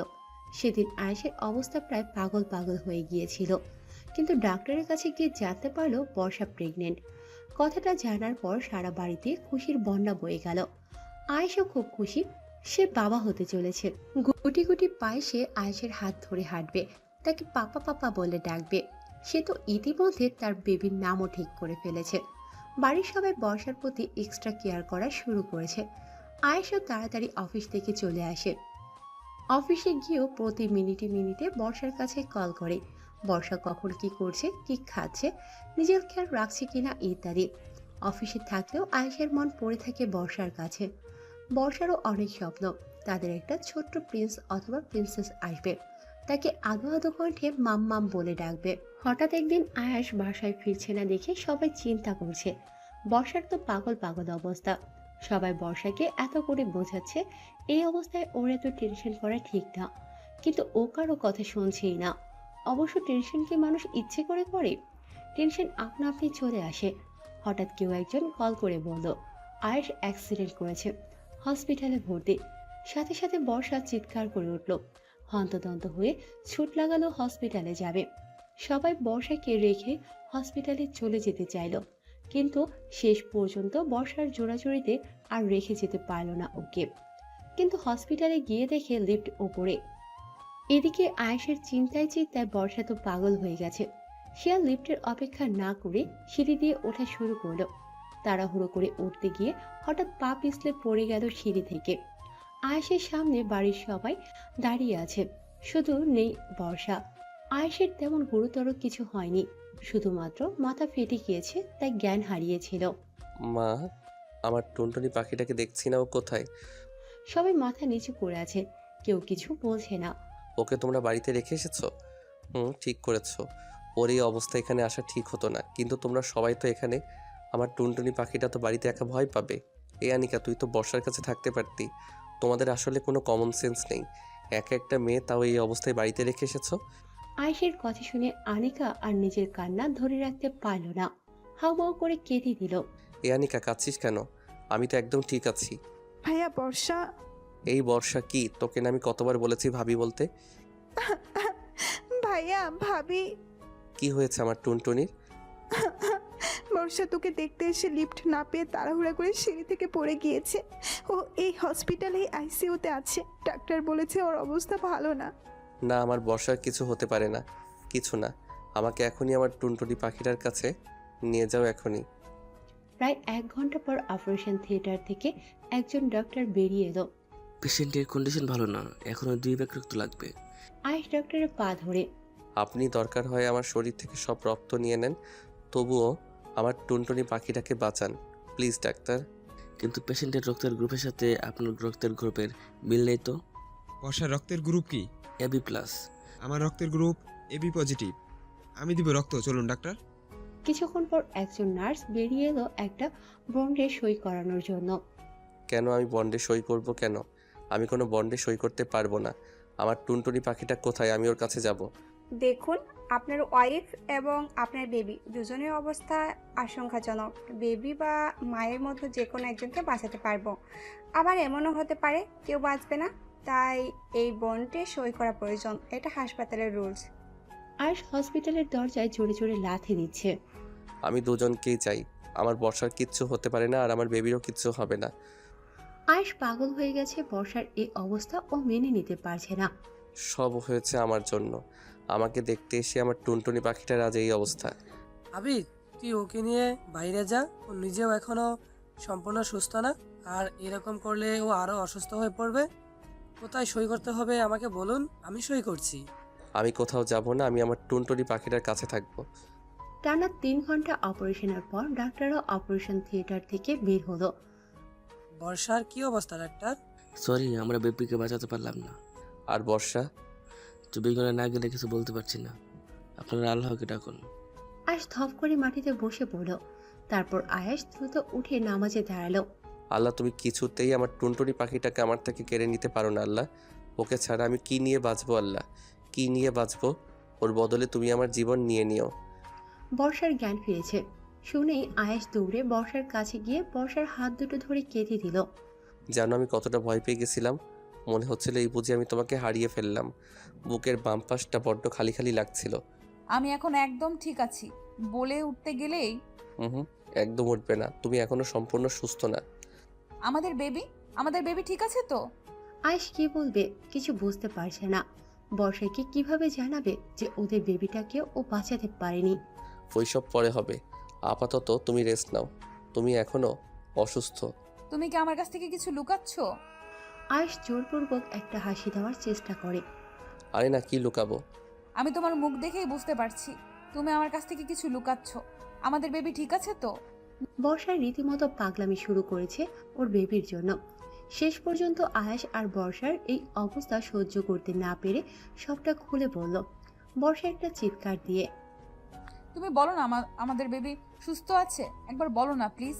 আয়েশ বর্ষাকে জড়িয়ে ধরে মাথায় হাত বুলিয়ে দিতে দিতে বলে, কেঁদো না, তোমার কান্না যে আমার একদম সহ্য হয় না। ভাগ্যকে মেনে নাও টুনটুনি। এই ঘটনার পর থেকেই বর্ষা ডিপ্রেশনে চলে যায়। সারাদিন রুমে আটকে বসে থাকে, কারোর সাথে কথা বলে না। ছাদে দাঁড়িয়ে আছে আনিকা, পেছন থেকে আবিদ। আনিকা, কিছু বলবে আবিদ ভাই? কথাটা কিভাবে বলবো বুঝতে পারছি না ঠিক। তুমি কি আমাকে এখনো ভালোবাসো? আনিকা আবিদের হঠাৎ এমন প্রশ্নে অবাক চোখে আবিদের দিকে তাকিয়ে আছে। আসলে আমি চাইছি আমাদের সম্পর্কটাকে নতুন একটা সুযোগ দিতে। আমিও তোমাকে ভালোবাসতে চাই। পৃথিবীতে সবাই সবার ভালোবাসার মানুষটাকে পাবে এমন না, আমিও না হয় পাইনি। আমি আমার অতীতটাকে ভুলে যেতে চাই, তোমার সাথে নতুন করে বাঁচতে চাই, তোমাকে নিয়ে নতুন করে স্বপ্ন দেখতে চাই। তুমি কি আমাকে শেষ একটা সুযোগ দিবে আনিকা? কথা দিচ্ছি আমি কখনো তোমাকে কষ্ট দিব না, কখনো তোমাকে ঠকাবো না। আনিকা এখনো কোনো উত্তর না দিয়ে অবাক দৃষ্টিতে আবিদের দিকে তাকিয়ে আছে। আবিদ আনিকার ব্যাপারটা বুঝতে পেরে, তোমাকে এখনোই কিছু বলতে হবে না, তুমি সময় নাও, তারপর ভেবেচিন্তে উত্তর দিও। বলে চলে যেতে নিলেই আনিকা এসে আবিদকে জড়িয়ে ধরে। আমি তোমাকে খুব ভালোবাসি আবিদ ভাইয়া, আমি তোমার সাথে বাঁচতে চাই। আমার সব স্বপ্ন, মন, প্রাণ সব তো তোমাকে ঘিরেই। কথাগুলো বলছে আর আনিকার চোখ থেকে গড়িয়ে পানি পড়ছে। মিথ্যা কথা। আনিকা অবাক দৃষ্টিতে আবিদের দিকে তাকালো। এই যে, তাহলে এখনো ভাইয়া ভাইয়া বলতে না? আনিকা লজ্জা পেয়ে আবিদকে জড়িয়ে ধরলো। আবিদও আনিকাকে জড়িয়ে ধরলো। 6 মাস পর আয়েশ অনেক চেষ্টায় বর্ষাকে ডিপ্রেশন থেকে ফিরিয়ে এনেছে। বর্ষা এখন আবার প্রেগনেন্ট। এবার বাড়ির সবাই আগের থেকেও বর্ষার বেশি যত্ন নিচ্ছে। সবচেয়ে বেশি যত্ন নিচ্ছে আয়াস। সে এবার চাকরি ছেড়ে দিয়ে বাড়িতে উঠেছে। এই আয়েশের বাচ্চা। ছি ছি টুনটুনি, তুমি এসব কি বলছো? তুই স্বামীর নাম ধরে ডাকছো, তারপর আবার বলছো আয়েশের বাচ্চা। কিন্তু আমার বাচ্চা তো তোমার পেটে, এখনো পৃথিবীর আলোই দেখেনি। বর্ষার রাগে কটমট করতে করতে, তুমি চাকরি ছেড়েছো কেন? তোমার দেখাশোনা করতে। এটা কেমন কথা? আমি কি এখনো বাচ্চা? আমি নিজের যত্ন নিজে নিতে পারি না নাকি? বাচ্চাই তো। আগের বার যে ভয় আমি পেয়েছিলাম, এবার আমি কোনো রিস্ক নিতে চাই না। আর তাছাড়া আমি আমার বাবা মায়ের একমাত্র ছেলে। বাবা তো অনেক দিন আগেই ব্যবসার কাজে বসতে বলেছিল, কিন্তু আমিই করিনি। বেবিটা হলে তুমি সুস্থ হলে ব্যবসার কাজ ধরবো। কিন্তু এটা তোমার স্বপ্ন ছিল, নিজের পায়ে নিজে দাঁড়ানো, নিজের আলাদা একটা পরিচিতি গড়া। এখন কি আমি অন্যের পায়ে দাঁড়িয়ে আছি নাকি নিজের পায়ে তো দাঁড়িয়ে আছি? আমি ঠিক কি বলতে চাইছি তুমি ভালো করেই বুঝেছো। আয়েশ বর্ষাকে জড়িয়ে ধরে। এই মুহূর্তে আমার কাছে সবচেয়ে গুরুত্বপূর্ণ তুমি। আমি এবার আর তোমাকে নিয়ে কোনো রিস্ক নিতে চাই না। আমি তো আমার বেবি নিতেই রাজি হতাম না।